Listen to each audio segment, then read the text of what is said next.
Everyone ignored the lost old man, until a poor black teen held his hand. He was a billionaire. On a freezing winter night, a 16-year-old black teen trudged home from her shift at the diner. When she reached the empty bus stop, she saw an old man standing alone, his hands shaking, his eyes lost and frightened. Everyone else hurried past, but Kate Gregory stopped. She held his hand to keep him warm. What she didn't know was that the man she helped was a billionaire, and that her simple act of compassion would change both their lives forever. Hey there, beautiful souls. Welcome back to the channel. I'm so glad you're here with me today. Where are you watching from? Drop your city or country in the comments below. I love seeing our incredible community spread all across the world. And hey, if you haven't subscribed yet, what are you waiting for? Hit that subscribe button and turn on notifications so you never miss a story that might just change the way you see the world. Trust me, this one's going to shake you. Now let's dive in. The wind cut through Kate Gregory's thin coat like 1,000 frozen knives. She pulled the collar tighter around her neck, but it didn't help. Nothing helped. The fabric was too worn, too threadbare from 3 winters of use, and the January cold in Fairview didn't care how poor you were. It bit everyone the same, except some people had heated cars waiting for them, and some people had 12-hour shifts at Murphy's Diner followed by a 40-minute walk through streets that smelled like exhaust and forgotten dreams. Kate was the latter. Her feet ached in her second-hand sneakers, the kind with soles so thin she could feel every crack in the sidewalk. Her hands were raw and red from scrubbing grease off plates and wiping down counters that never seemed to get clean.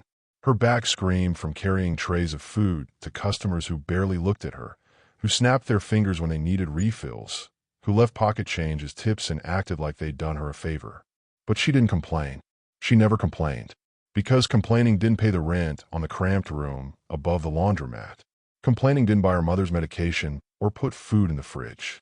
Complaining didn't get her any closer to the dream she kept locked in a journal under her mattress.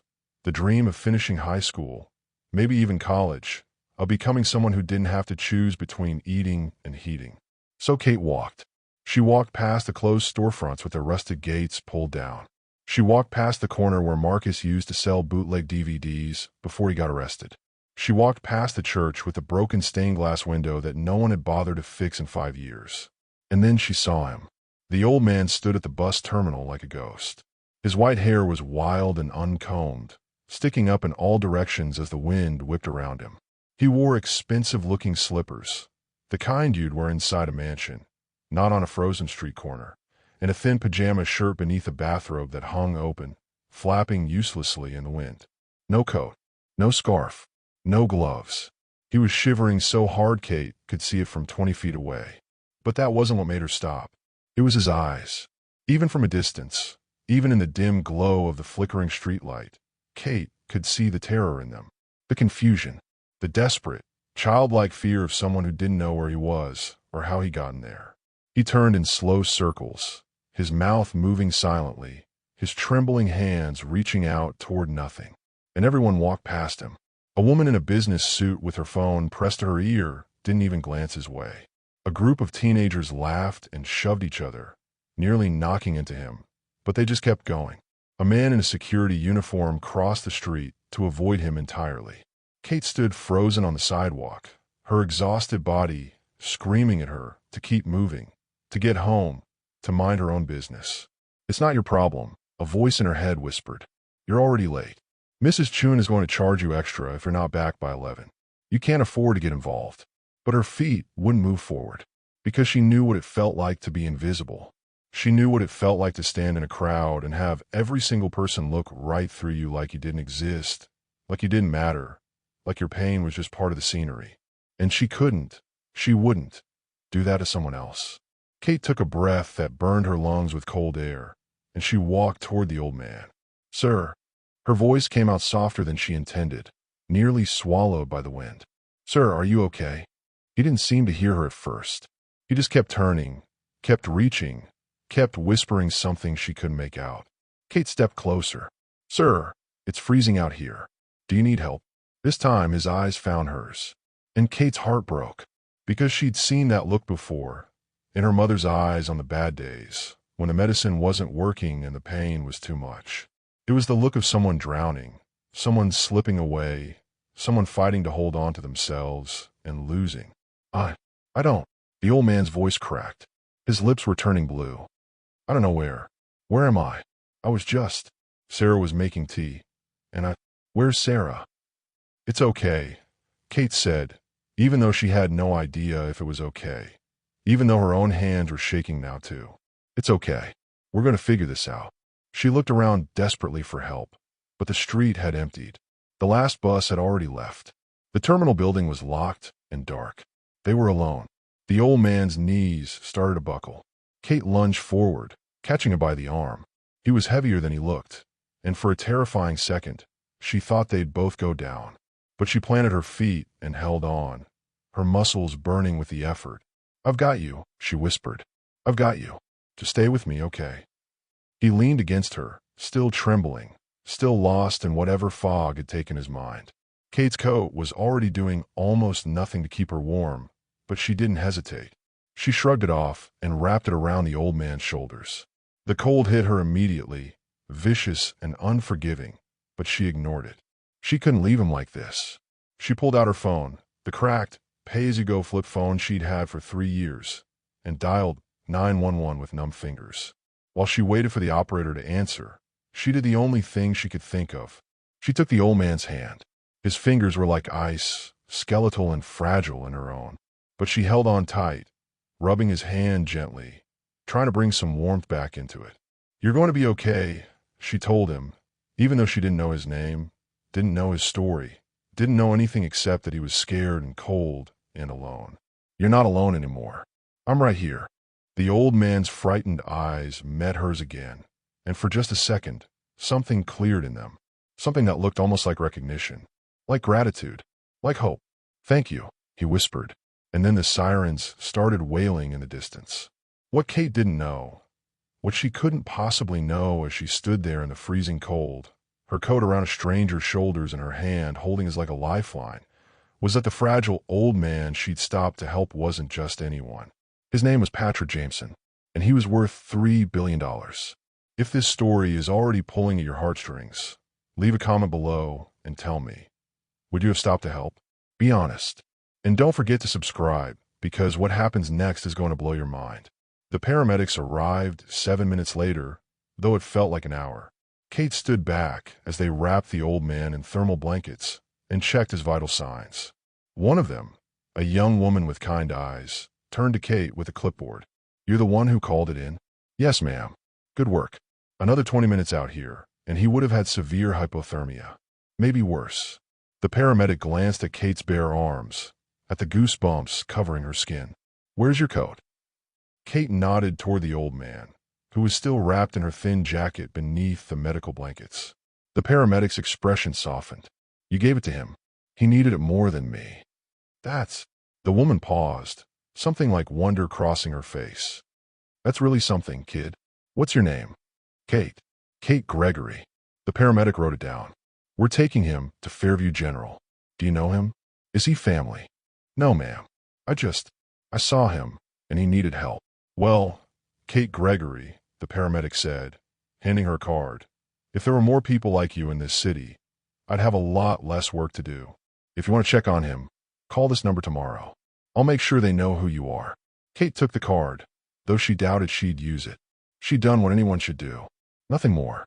As the ambulance pulled away, sirens fading into the night, Kate realized 2 things. 1, she'd missed her curfew by 40 minutes.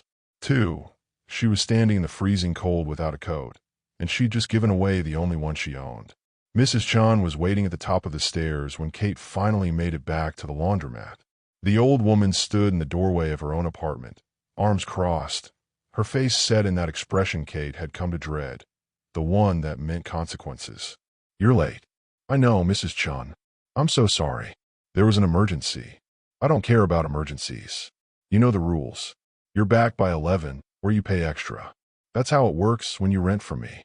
Kate's heart sank. Please. I can explain. $20. Tonight. 20. Kate's voice cracked. Mrs. Chun, I don't have $20 right now. I just got paid, but it all goes to my mom's medication. If I could just wait until Friday. You think I'm running a charity here? Mrs. Chin's voice was sharp, but there was something else beneath it. Something tired. I got bills too, girl. You think this building pays for itself? $20 tonight, or you'll sleep somewhere else. Kate felt tears burning behind her eyes, but she refused to let them fall. She learned a long time ago that crying didn't change anything. She thought of her mother upstairs in their cramped room, probably already asleep, the medication making her groggy. She thought of the $17 in her pocket, her tip money from tonight, carefully folded, the money that was supposed to buy groceries for the next 3 days. She thought of the old man's frightened eyes, and she knew she'd make the same choice again. I'll get it to you, Kate whispered. I promise. Mrs. Chin studied her for a long moment, then sighed, a sound that seemed to carry the weight of 1,000 disappointments. You're a good girl, Kate. Too good for your own damn good. That coat you're always wearing, where is it? Kate's hand moved instinctively to her bare arms. I lost it. Mrs. Chen's eyes narrowed. She knew a lie when she heard one, but instead of pushing, she just shook her head. $20 by Friday. Not Saturday. Friday. You understand? Yes, ma'am. Kate climbed the final flight of stairs to her room, her legs trembling with exhaustion and cold. The room she shared with her mother was barely bigger than a closet. One tiny window that didn't quite close all the way, letting a constant draft. 2 mattresses on the floor, pushed against opposite walls. A hot plate they weren't technically supposed to have. A mini fridge that hummed too loud and only worked half the time. Clothes hung on a rope strung across the corner. A single lamp with a shade that had burn marks on it. This was home. Kate closed the door as quietly as she could and looked at her mother. Patricia Gregory lay on her mattress, covered in every blanket they owned. Even in sleep, her face was tight with pain.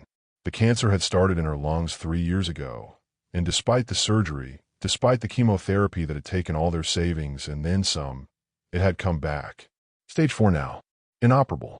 The doctor said she had maybe 6 months. That was 4 months ago. Kate knelt beside her mother and gently brushed a strand of gray hair from her face. Patricia's skin was warm, too warm. The infection that kept coming back, the one the antibiotics couldn't quite kill. Kate. Her mother's eyes fluttered open, clouded with medication. Baby, is that you? It's me, Mama. Go back to sleep. You're shaking. Are you cold? Patricia tried to sit up, tried to offer her blankets, and Kate's heart cracked a little more. Even now, even when she could barely breathe without pain, her mother's first thought was taking care of her daughter. I'm fine, Mama. I'm okay. Where's your coat? Kate swallowed hard. I'm washing it. Don't worry. Patricia's eyes searched her daughter's face, seeing too much, understanding too much. You gave it away, didn't you? Mama, that's my girl. Patricia's hand found Kate's, squeezing with what little strength she had left. That's my beautiful, big-hearted girl. You got that from your daddy. He never could walk past someone who needed help either. Kate's father had died when she was 7. Heart attack while working his second shift at the factory. No life insurance. No savings. Just debts and a widow with a 6-year-old daughter to raise. I'll get another coat, Kate said. Don't worry about me. That's all I do, baby. Worry about you. Patricia's breathing was getting labored. You work too hard. You should be in school, doing homework, going to dances, being 16, not taking care of your dying mother. Don't say that. Kate's voice came out fiercer than she intended. You're not dying. You're fighting. We're both fighting. Patricia smiled, sad and knowing. What I'm fighting for is you, Kate. I'm fighting to see you graduate, to see you get out of this place, to see you become everything I know you're meant to be. Then rest, Kate whispered.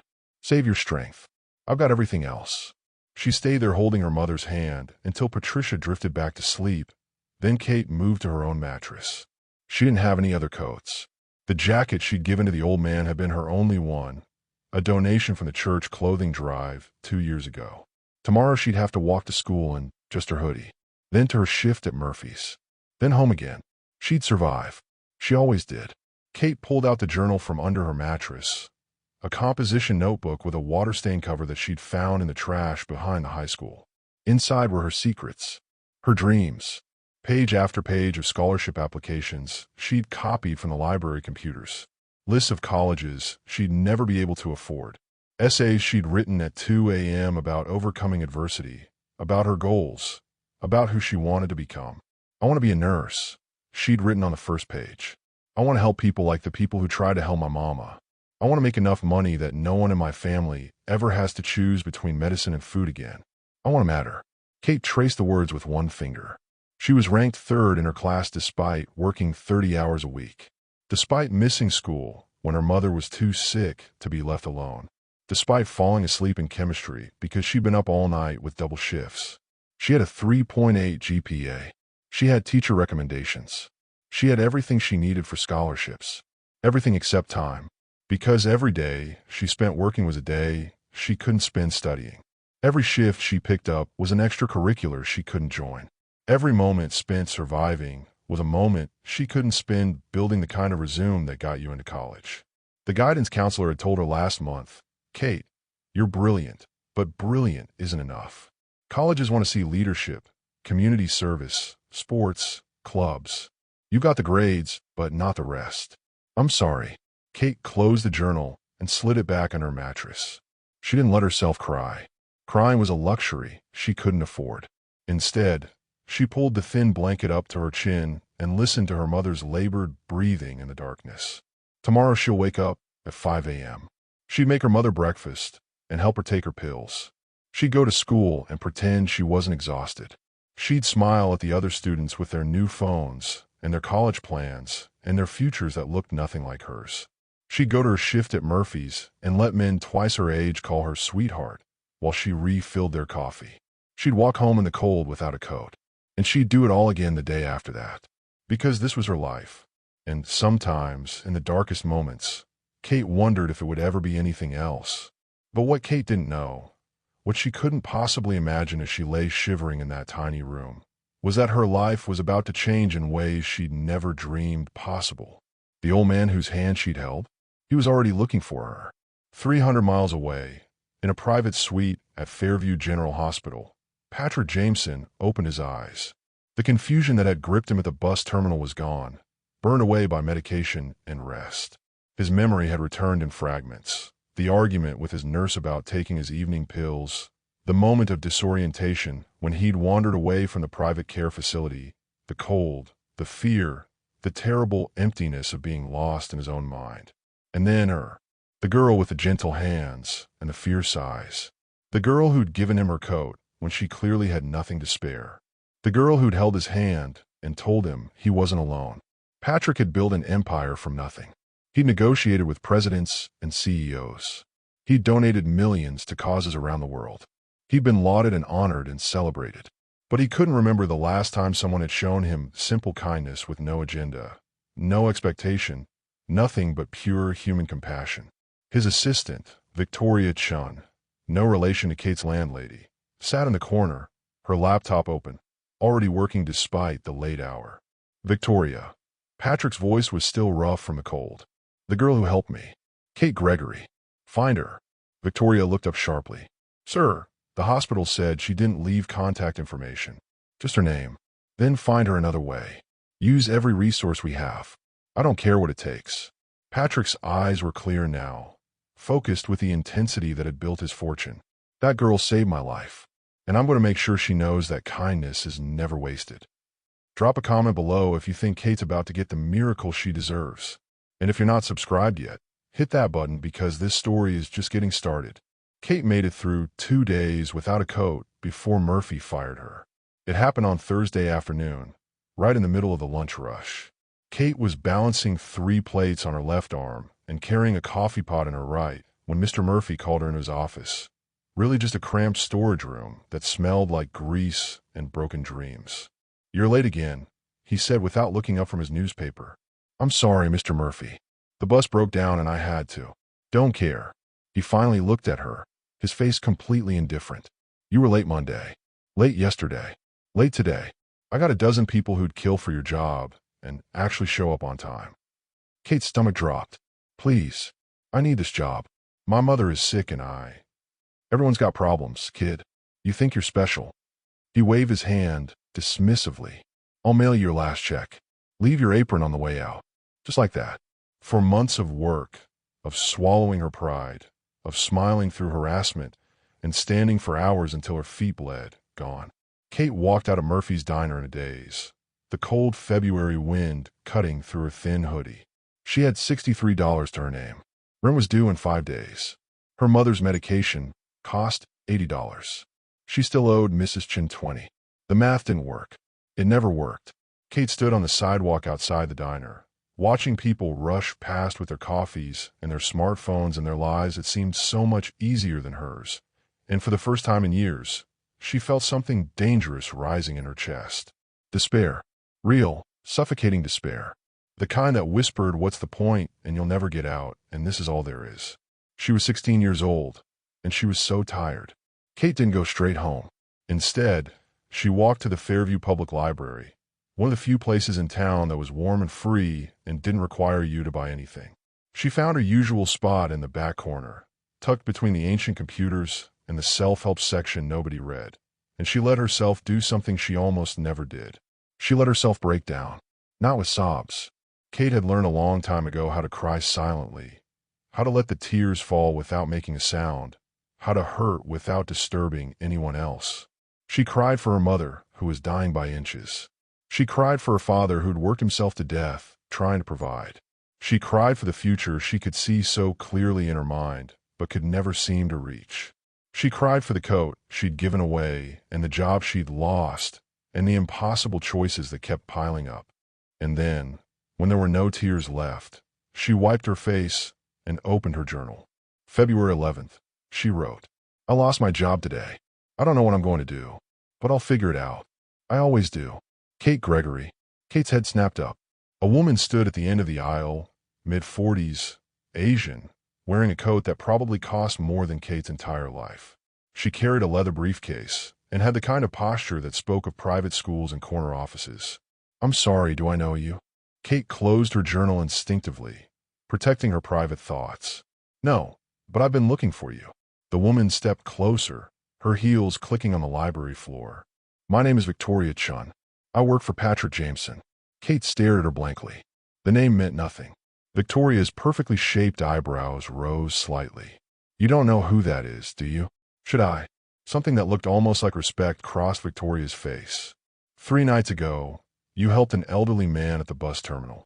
You gave him your coat and called for help." Kate's breath caught. "The old man. Is he okay? I've been worried." "He's fine. Thanks to you." Victoria pulled out a tablet and showed Kate a photograph. It was the old man from the bus stop, but different.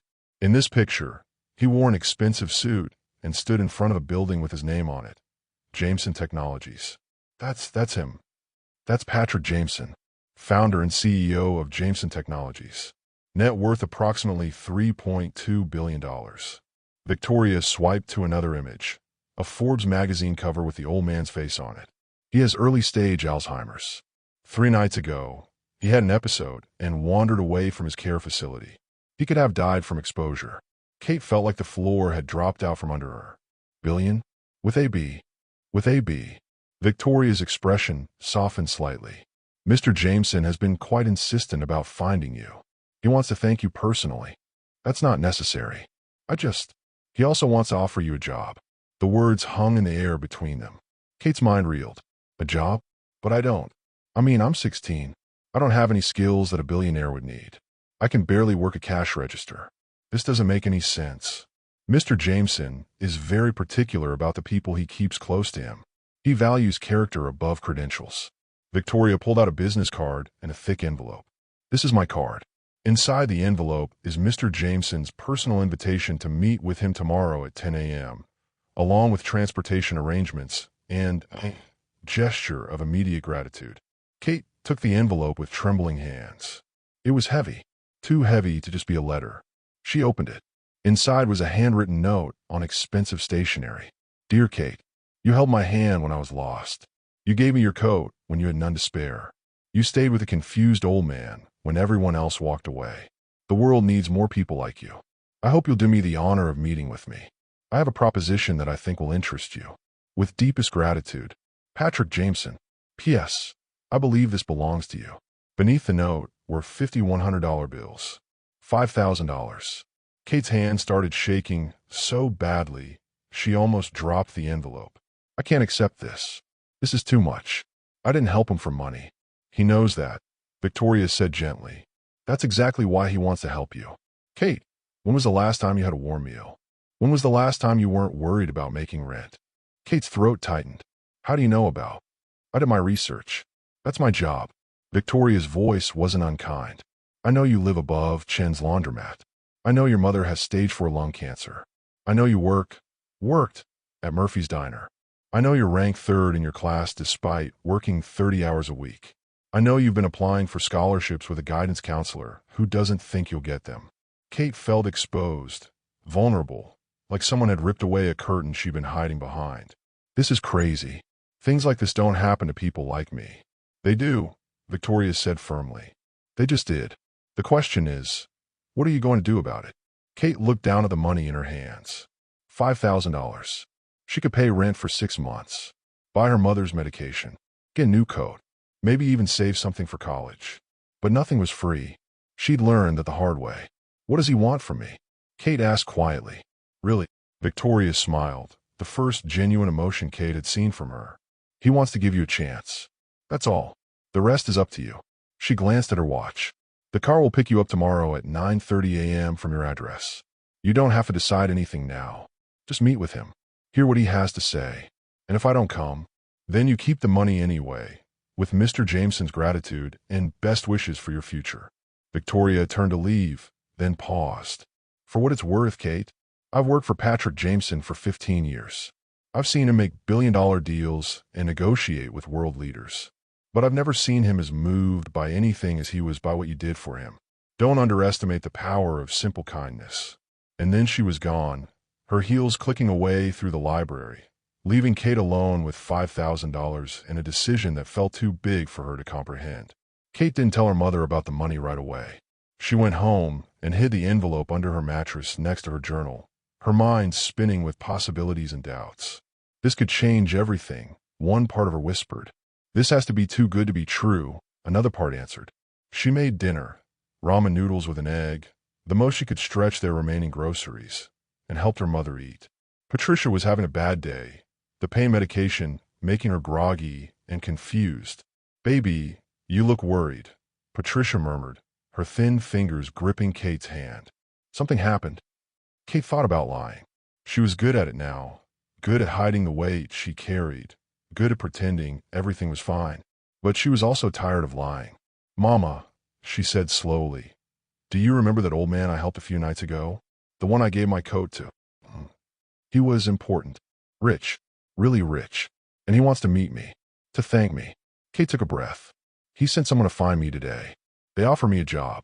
Patricia's eyes cleared slightly, focusing on her daughter. A job doing what? I don't know yet. I'm supposed to meet with him tomorrow. And you're scared? It wasn't a question. Kate nodded, tears threatening again. What if it's not real? What if it's some kind of scam? What if I get my hopes up and...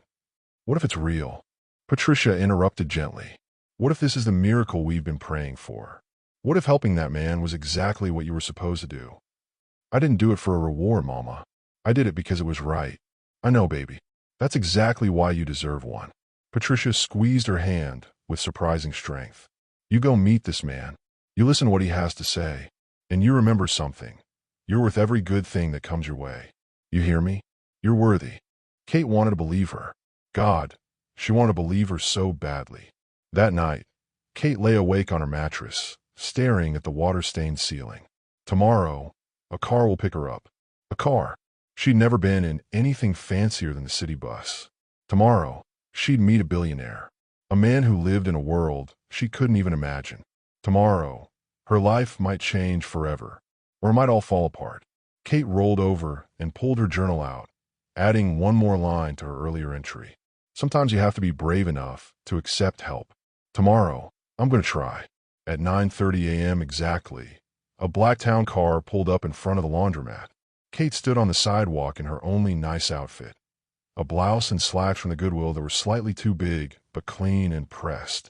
She'd braided her hair and scrubbed her face until it shined. She looked like a girl trying very hard to be someone she wasn't. The driver, an older black man with kind eyes, stepped out and opened the back door. Miss Gregory? I'm James. I'll be taking you to see Mr. Jameson. Kate slid into the car, her heart hammering.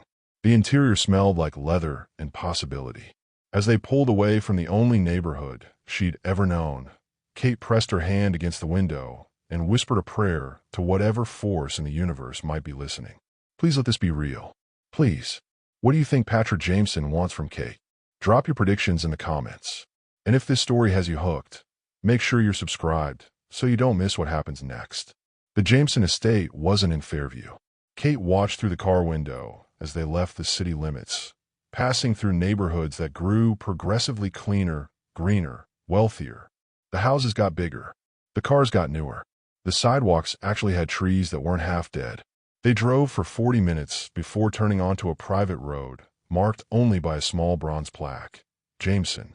The house, at the end of the long driveway, made Kate's breath catch. It wasn't a house. It was a mansion, all glass and stone and modern architecture that looked like something from a magazine. Manicured gardens, despite the winter cold. A fountain that probably cost more than every building in Kate's neighborhood combined. James caught her expression in the rearview mirror and smiled gently. First time, Kate whispered. Mr. Jameson isn't what you'd expect, James said as he pulled up to the entrance. He's a good person, real good people. You'll see. Victoria Chin met Kate at the door, looking just as polished as she had at the library. Kate. Good, you're right on time. Mr. Jameson is waiting in the sunroom. She started walking, clearly expecting Kate to follow. A few things before we go in. He tires easily, so if he seems to lose focus, don't be alarmed. Alzheimer's is early stage, but it affects him more on some days than others. Also, he's going to ask you questions. Personal questions. It's not meant to be invasive. He genuinely wants to know you.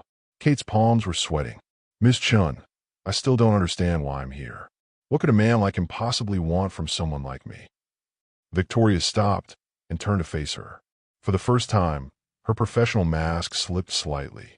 Kate, in the 15 years I've worked for Patrick Jameson, I've watched him donate hundreds of millions to charities. I've seen him fund hospitals and schools and research facilities. But you know what I've never seen? I've never seen him cry. Kate blinked. I don't. He cried when he told me about you. About standing in that bus terminal, lost in his own mind, watching person after person walk past him like he was invisible. And then you stopped. Victoria's voice was soft now. You gave him something money can't buy. You gave him dignity. You saw him as a person, not a problem. That's why you're here. Before Kate could respond, Victoria pushed open a set of French doors. The sunroom was stunning. Floor-to-ceiling windows overlooking gardens that stretched as far as Kate could see.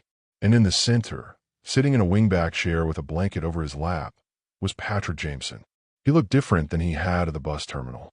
Clean-shaven, well-groomed, wearing comfortable clothes that fit properly. But his eyes, those same frightened, lost eyes, now lit up when he saw her. Kate, he said, his voice warm and steady. You came. Mr. Jameson. Kate stepped forward awkwardly, not sure whether to shake his hand or bow or what. He solved the problem by standing, moving slowly but steadily, and pulling her into a gentle hug. Kate froze, stunned. When was the last time someone other than her mother had hugged her? Thank you, Patrick said quietly, his voice thick with emotion. Thank you for saving my life. I did what anyone would do. Patrick pulled back, his hands on her shoulders, looking at her intently. No, Kate, you did what almost no one did. Do you know how many people walked past me that night? The hospital showed me the security footage. 27 people. 27 people saw me and kept walking. But not you. He gestured to the chair across from him. Please sit. We have so much to talk about. For the next hour, Patrick asked Kate questions. Not the questions she expected. Not about her job history or her skills or her qualifications. He asked about her mother, about her dreams, about what she read and what she thought and what kind of person she wanted to become. And Kate, who'd spent so long being invisible, found herself actually being seen. You want to be a nurse, Patrick said thoughtfully. Why? Because. Kate chose her words carefully. Because I know what it's like to watch someone you love suffer and feel helpless. I know what it's like when you can't afford the care you need. And I want to be the person who helps anyway, who sees people as people, not just cases or problems. Patrick smiled. You're already that person, Kate. The question is, what do you need to become the person you're meant to be? Kate's voice caught. I need time. I need to not work 40 hours a week just to survive. I need to finish high school and somehow get to college. I need. She stopped, shaking her head. I'm sorry. This is too much. You didn't bring me here to listen to my problems. Actually, Patrick said, that's exactly why I brought you here. He leaned forward. Kate, I'm 73 years old. I built a company from nothing. I made more money than I could ever spend in 10 lifetimes. I've donated to every cause imaginable. But you know what I've learned? The best investment isn't in buildings or programs or initiatives. It's in people. Individual people who have the character and the heart to change the world if they just had the chance. Kate's heart started pounding. I'm not offering you a job, Kate. I'm offering you an opportunity. Patrick pulled out a folder and handed it to her. I want to pay for your mother's medical care. All of it. The best doctors, the best treatment, whatever she needs. I want to set up a trust that will cover your living expenses so you never have to choose between school and survival again. And I want to fund your education, all the way through medical school if that's what you want. Kate's hands trembled as she opened the folder. Inside were legal documents, numbers that made her head spin, plans that seemed too enormous to be real. Why? The word came out as barely a whisper. Why would you do this for me? Patrick's eyes, so clear now, so focused, met hers. Because 3 nights ago, when I was lost and afraid, you held my hand. You didn't know who I was. You didn't expect anything in return. You just saw someone who needed help, and you helped. That's who you are, Kate. And people like you, the world needs to give you every chance to become who you're meant to be. Tears streamed down Kate's face. I don't know what to say. Say yes, Patrick said gently. Let me help you the way you helped me. Let me give you the chance you deserve. Kate thought of her mother dying in that tiny room. She thought of the scholarship applications she'd filled out knowing she'd probably never get them. She thought of every closed door, every impossible choice, every time she'd been told she wasn't enough. And she thought of a scared old man at a bus terminal whose hand she'd held because it was the right thing to do. Yes, Kate whispered. Yes. Thank you. God, thank you so much. Patrick smiled, a smile that transformed his entire face. No, Kate. Thank you. The next 2 weeks felt like a dream. Patrick's personal physician, a kind woman named Dr. Sarah Flores, met with Kate's mother and immediately started her on a new treatment protocol. Patrick arranged for them to move from the laundromat to a small but clean apartment in a better neighborhood, fully furnished, rent paid for 2 years. Kate enrolled in an online program that would let her finish high school while having time to actually focus on her studies. No more Murphy's Diner. No more choosing between homework and survival. For the first time in years, Kate could breathe. But breathing came with complications. Patrick wanted Kate to visit him twice a week, not as an employee, but as a friend. Someone to talk with, to share meals with, to remind him of the good in the world. You keep me grounded, he told her during one visit. Everyone else in my life wants something from me. Money, connections, favors. But you just see Patrick. Not the billionaire. Just a person. Kate treasured those visits. Patrick told her stories about building his company, about his late wife Sarah who died 5 years ago, about the regrets and joys of a long life. And Kate told him about her father, about her dreams, about the fear that she'd somehow mess this all up. You won't, Patrick assured her. You know how I know? Because you're not motivated by greed or ego. You're motivated by love. And love doesn't mess up. But the outside world was starting to notice their unlikely friendship. It started small. A photo of Kate and Patrick having lunch at a cafe downtown showed up on a local blog. Billionaire Patrick Jameson spotted with mysterious young woman. Then someone recognized Kate from her old neighborhood. The comments started. That's Kate Gregory. She used to work at Murphy's. Why is she with Patrick Jameson? Seems suspicious. Gold digger alert. Kate tried to ignore it. Patrick didn't even know about it. Victoria carefully shielded him from social media gossip. But when Kate went back to Fairview to visit her old guidance counselor and update her college plans, she felt the shift. Mrs. Morrison, who'd been encouraging but skeptical about Kate's scholarship chances, now looked at her with barely concealed disdain. So, Mrs. Morrison said, not bothering to hide her judgment, I heard you found a benefactor. Kate bristled at the tone. Mr. Jameson is helping fund my education. Yes. Because I helped him when he was in trouble. Is that what we're calling it? Mrs. Morrison's smile was cold. Kate, I'm going to be honest with you. When colleges see this, a wealthy older man paying for everything. They're going to have questions. Questions about what? I earned this.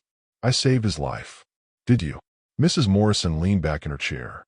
Or did you see an opportunity and take it? I'm not saying you did anything wrong, Kate. I'm saying optics matter. And this doesn't look good. Kate stood up, her hands shaking with anger. I held a scared, confused man's hand at a bus stop. I gave him my coat. I called 911. That's all. And I'm sorry if getting help for once in my life makes you uncomfortable, but I'm not going to apologize for it. She left before Mrs. Morrison could respond. But the conversation planted a seed of doubt that Kate couldn't shake. What will people think? Will they believe me? Or will they see what Mrs. Morrison sees? A poor girl who found a rich old man and manipulated him? The doubt grew when Kate returned to her old neighborhood to pick up the last of their belongings from a laundromat. Mrs. Chun, the landlady who charged her $20 for being late, stood in the doorway with her arms crossed. So the rumors are true, Mrs. Chun said flatly. You moved up in the world. We're renting an apartment Mr. Jameson helped us get, Kate said carefully. My mother needs better care than she could get living above a laundromat. Convenient. Must be nice, having a rich man solve all your problems. Kate felt something snap inside her. You know what? Yeah, it is nice. It's nice not wondering if we'll make rent. It's nice knowing my mother might actually get treatment that works. It's nice not being one emergency away from homelessness. I'm sorry if that bothers you, Mrs. Chun, but I'm not sorry it happened. Mrs. Chin's expression softened slightly. I hope it's real, Kate. I really do. But in my experience, nothing that good comes without a price. Kate carried those words with her as she loaded the last box into the car James had sent for her. Nothing that good comes without a price. What if they were all right? What if this was too good to be true? That Sunday, Kate visited Patrick and found him having a difficult day. He was confused when she arrived, calling her Sarah twice before Victoria gently corrected him. Alzheimer's was progressing, slowly but undeniably. When Patrick finally recognized Kate, his face crumpled with embarrassment. I'm sorry. I'm so sorry. Some days the fog is thicker than others. It's okay, Kate said, taking his hand, the same way she had that night at the bus terminal. I'm here. You're not alone. Patrick squeezed her hand. You remind me of my daughter, you know. Emily. She died when she was 17. Car accident. His voice broke. She had your heart. Your goodness. I see her in you. Kate felt tears burning her eyes. Patrick had never mentioned having a daughter. That's why I'm doing this, Patrick continued, his voice stronger now. Not out of obligation or charity, but because helping you feels like honoring her, like getting a second chance to make sure a good person gets the future they deserve. Kate understood then. This wasn't about her specifically. This was about a grieving father trying to heal a wound that had never closed. And somehow, that made it more beautiful, more real. Thank you for telling me, Kate whispered. And I promise, I won't waste this chance. I'll make you proud. I'll make Emily proud. Patrick smiled through his tears. You already have. But as Kate left the Jameson estate that afternoon, she didn't notice the photographer hiding in the bushes. She didn't see the camera capturing her holding Patrick's hand, her head bent close to his. She didn't know that by tomorrow morning, those photos would be everywhere. And a headline would read, Billionaire's Companion. Who is Kate Gregory, and what does she really want? The backlash was coming, and it would be worse than anything Kate could imagine. Things are about to get complicated for Kate. What would you do in her situation? Let me know in the comments, and don't forget to subscribe if you're invested in this story. Kate woke up Monday morning to 847 missed calls. Her phone, the old flip phone she'd had for years, had been vibrating all night, but she turned it off around midnight, exhausted from studying. When she powered it back on at 6 a.m., it immediately exploded with notifications. Voicemails, text messages, numbers she didn't recognize. Her stomach dropped. Something was very, very wrong. The first text was from Shanice, one of the few girls from school who'd stayed friendly with her. Kate, I'm so sorry. Don't look at the internet. Just don't. Of course. Kate immediately looked at the internet. The headline hit her like a physical blow. Teen gold digger or genuine friend. The troubling story behind Patrick Jameson's new companion. Below were the photos. Kate and Patrick at the cafe, her hand on his arm. Kate and Patrick in the sunroom, sitting close together. Kate and Patrick yesterday, her holding his hand, their heads bent together in what looked like an intimate moment. The article was worse than the photos. 16-year-old Kate Gregory seemed to come out of nowhere in a billionaire Patrick Jameson's life. Sources close to the family say the ailing tech mogul, who suffers from Alzheimer's disease, has given Gregory and her mother a luxury apartment, expensive medical care, and access to his personal finances. But who is Kate Gregory, and what does she really want? According to former employers and neighbors, Gregory worked as a waitress in one of Fairview's poorest neighborhoods before her sudden elevation to Jameson's inner circle. While Gregory claims she simply helped Jameson during a medical episode, skeptics wonder if there's more to the story. She was always ambitious, says one anonymous source who knew Gregory. Always looking for a way out. I guess she found one. With Jameson's cognitive decline, concerns are growing about whether the elderly billionaire is being manipulated by someone who saw an opportunity and took it. Kate's hand shook so badly she dropped her phone. The anonymous source. The insinuations. The way they made her sound like a predator targeting a vulnerable old man. None of it was true. None of it. But it didn't matter. The internet had already decided. The comment section was a nightmare. Disgusting. This girl is taking advantage of a sick old man. Where's his family? Someone needs to protect him from this gold digger. She's 16? This is even more messed up than I thought. I feel sorry for her mom, being used as a pawn in this scheme. Wake up, people. She randomly found a billionaire and now she's set for life? Yeah, right. There were a few defending her. People saying the story was one-sided, that maybe she really did just help him, but they were drowned out by the vitriol. Kate's mother found her 20 minutes later, sitting on the bathroom floor, sobbing. Baby, what happened? Patricia knelt down despite the pain it caused her, pulling Kate into her arms. They think I'm using him, Mama. Kate could barely get the words out. They think I manipulated Mr. Jameson. They think I'm some kind of con artist who targeted a sick old man for his money. Patricia pulled back, cupping Kate's face in her hands. Look at me. Look at me, Kate. You know the truth. I know the truth. Mr. Jameson knows the truth. That's all that matters. But everyone else doesn't know you. They don't know your heart. They don't know that you gave a stranger your only coat in the middle of winter. They don't know that you work yourself to exhaustion trying to take care of me. They don't know you. Patricia's voice was fierce, and their ignorance doesn't change who you are. Kate wanted to believe her. She tried to believe her. But when her phone rang again, a reporter asking for a comment, she turned it off completely. Victoria called the apartment's landline an hour later. Kate, I need you to stay inside today. Don't answer the door. Don't talk to anyone. Victoria's professional calm was cracking. There are already reporters camped outside your building. It's bigger than we anticipated. I didn't do anything wrong. Kate's voice was hollow. I know. Mr. Jameson knows. But the internet doesn't care about the truth, Kate. It cares about narrative. And right now, the narrative is that you're taking advantage of him. So what do I do?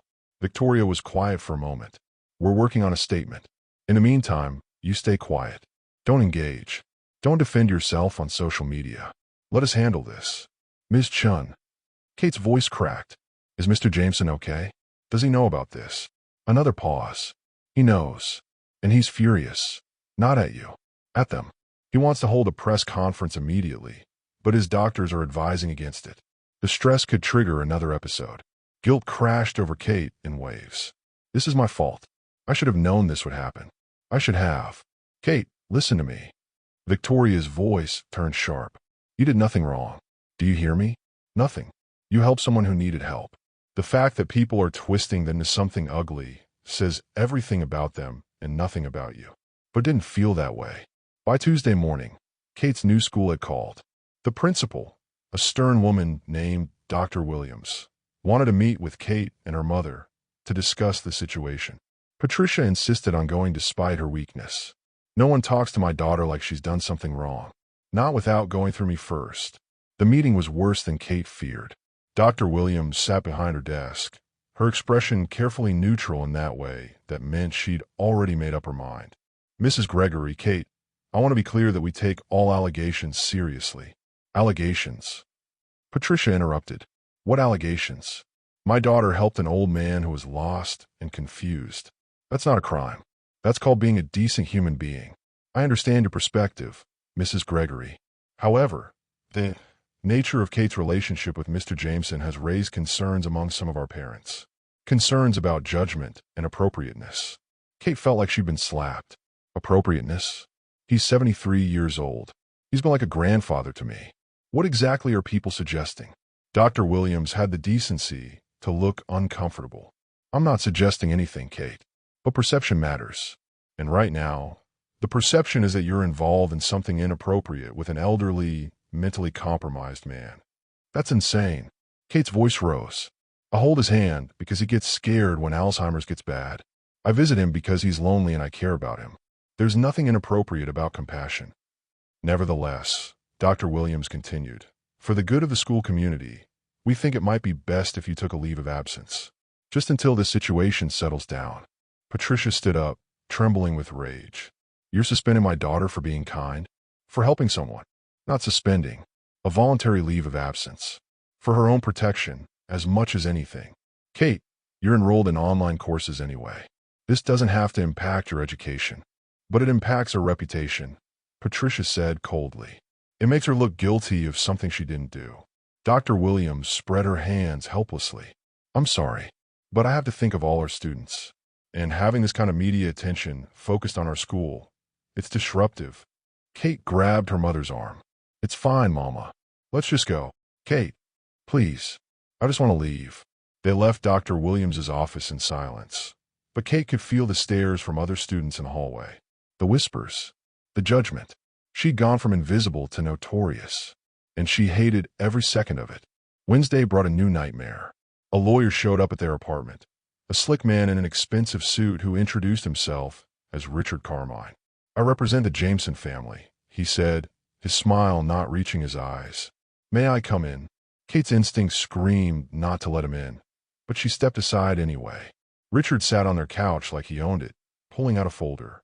I'll be direct, Miss Gregory. Patrick Jameson's nephew, Thomas Jameson, has concerns about his uncle's recent financial decisions. Specifically, the money he spent on you and your mother. Kate's blood ran cold. Mr. Jameson has every right to spend his money however he wants. Of course. Well, he's a sound mind. But as you know, Mr. Jameson has been diagnosed with Alzheimer's. His judgment is compromised. And there are questions about whether he was unduly influenced by someone who saw an opportunity. I didn't influence him. I helped him. There's a difference. Richard's smile was patronizing. I'm sure you believe that. But from a legal perspective, the situation is complicated. An elderly man with cognitive decline gives away significant sums of money to a teenager he barely knows. That raises red flags. Patricia stepped forward. Get to the point. What do you want? Thomas Jameson is prepared to be generous. Richard pulled out a check and placed it on the coffee table. $100,000. In exchange, you return everything Patrick Jameson has given you. The apartment, the medical care, the education fund, and you cease all contact with him. Permanently. Kate stared at the check. $100,000. More money than she'd ever seen. And they wanted her to abandon Patrick. No. Richard raised his eyebrows. Excuse me. No. We're not taking your money. And I'm not abandoning Mr. Jameson. He's my friend. He needs me. Miss Gregory, be reasonable. The legal battle alone could cost you everything. Then we'll lose everything. Kate's voice was steady now, filled with a certainty she didn't know she possessed. But we won't betray someone who believed in us. Now get out of our home. Richard stood, his pleasant mask slipping. You're making a mistake. Thomas Jameson has resources you can't imagine. He can bury you in legal fees. He can destroy what's left of your reputation. And he will, if you don't take this deal. Then I guess he'll do what he's going to do, Kate said. But I'm not for sale, and neither is my integrity. Richard left, but his words hung in the air like poison. He can destroy what's left of your reputation. What if this was just the beginning? Kate tried to call Victoria that afternoon, but the call went straight to voicemail. She tried the main Jameson Technologies number, but they wouldn't put her through. She tried Patrick's private number, the one he'd given her for emergencies, but a woman she didn't recognize answered. Mr. Jameson is unavailable. Please don't call this number again. Panic set in. They cut her off. Patrick's family had isolated him from her. Kate paced their small apartment, her mind racing. She had to get to Patrick. I had to make sure he was okay. had to let him know she hadn't abandoned him. But how? The estate was 40 minutes away, and she didn't have a car. The reporters were still camped outside her building. And even if she could get there, Patrick's family had probably locked the place down. She felt trapped, helpless, just like she had her entire life, watching bad things happen and being unable to stop them. Thursday morning, the story took another turn. A woman named Jennifer Burke went on a local talk show and claimed Kate had befriended her wealthy grandfather 2 years ago and stolen family jewelry. It was a complete lie. Kate had never met Jennifer Burke or her grandfather, but it didn't matter. The internet ran with it. Pattern of exploitation. Kate Gregory's history of targeting the elderly. More people came forward with stories about Kate. All of them are anonymous. All of them are impossible to disprove. She was drowning in lies, and there was no one to throw her a lifeline. Kate's mother was getting sicker from the stress. The new treatment had been stopped. Patrick's family had contacted the doctor and cut off the funding. Everything Patrick had given them was being taken away, piece by piece.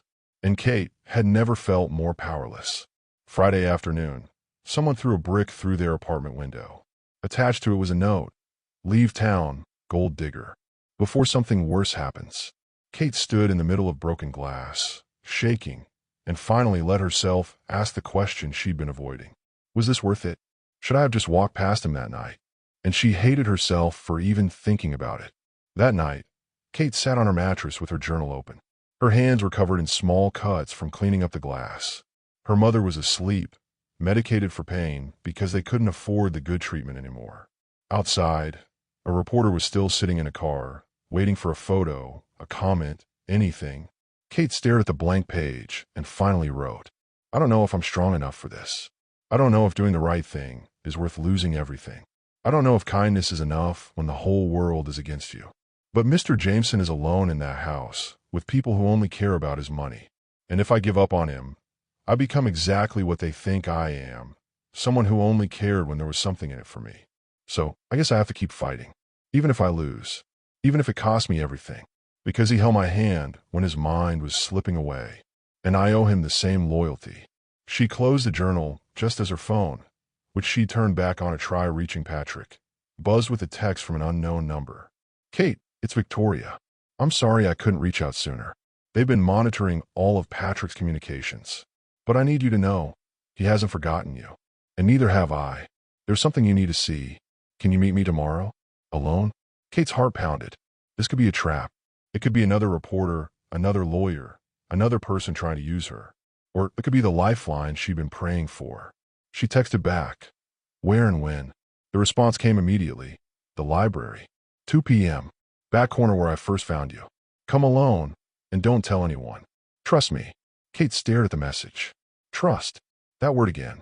She trusted that helping Patrick was the right thing. She trusted that good things could happen to good people. She trusted that the truth would be enough. And look where it had gotten her. But what choice did she have? I'll be there, she typed.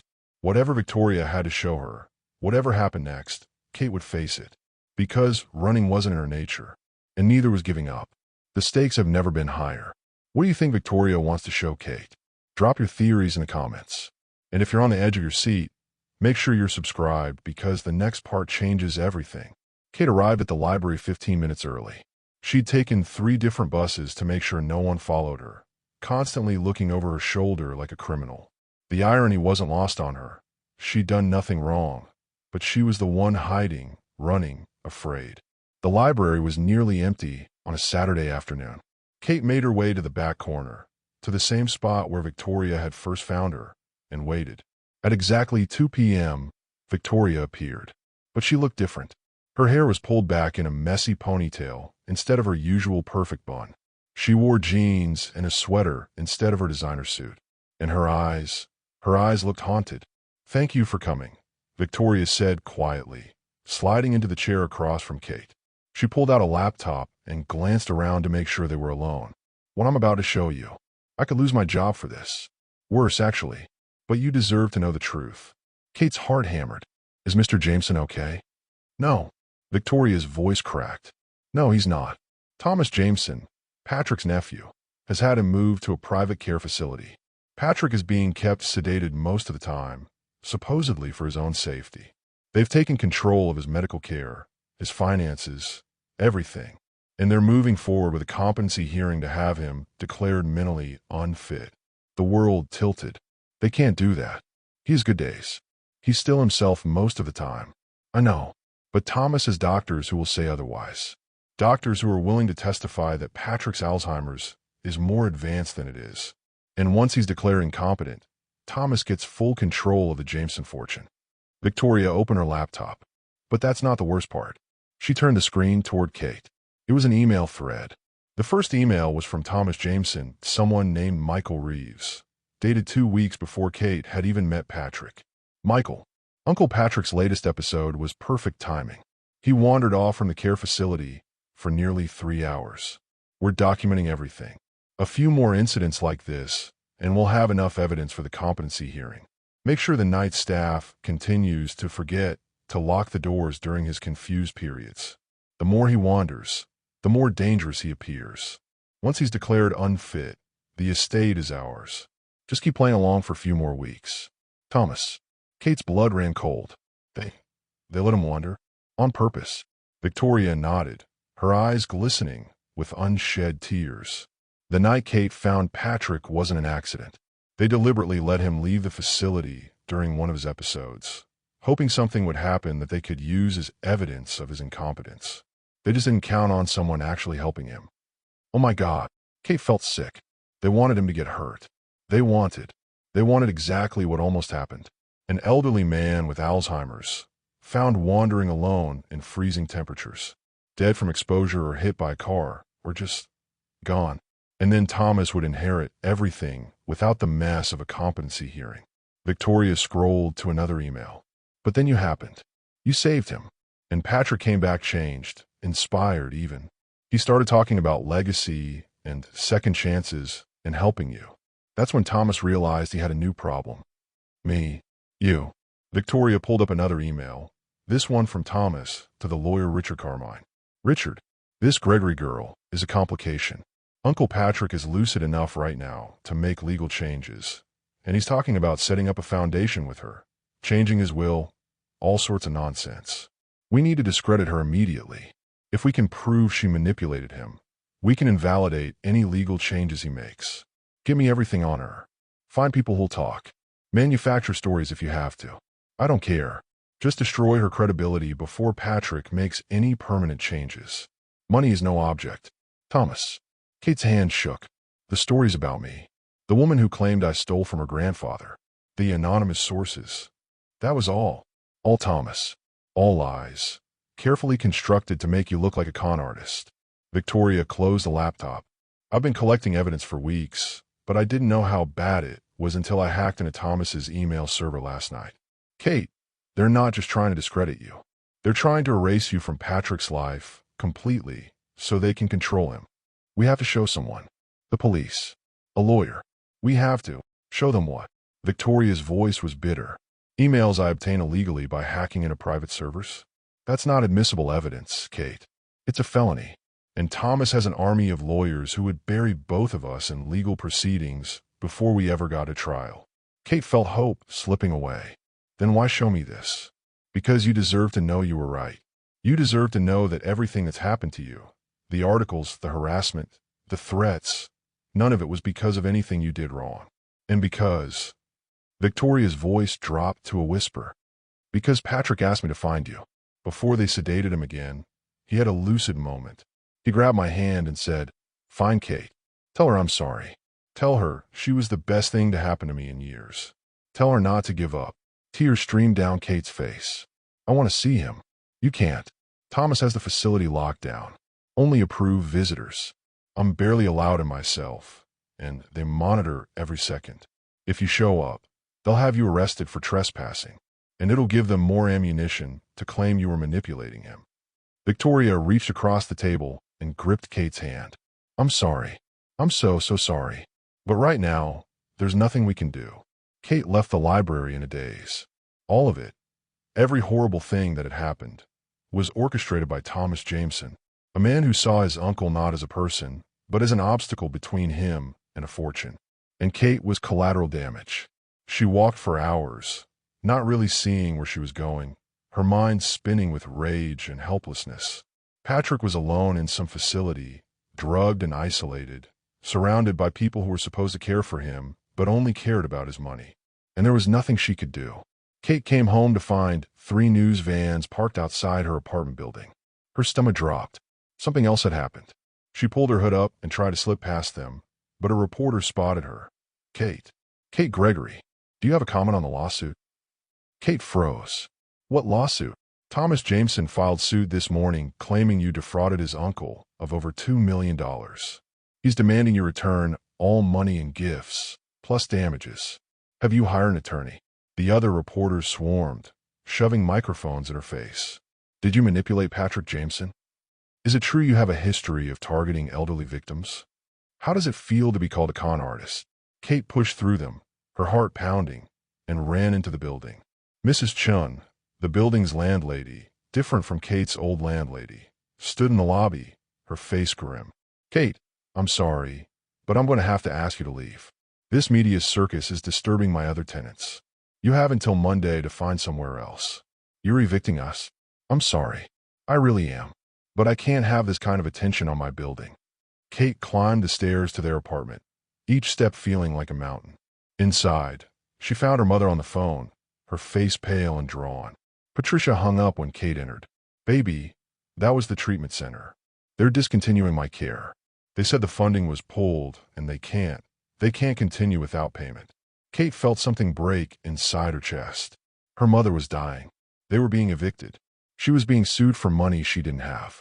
And the one person who believed in her was locked away and unreachable. Everything Patrick had given them, the hope, the chance, the glimpse of a better life, was being systematically destroyed. Mama, I'm so sorry. This is all my fault. If I just kept walking that night. Don't you dare. Patricia's voice was fierce despite her weakness. Don't you dare regret doing the right thing. What's happening to us isn't your fault. It's the fault of greedy, cruel people who see kindness as weakness. But you're sick. You need treatment.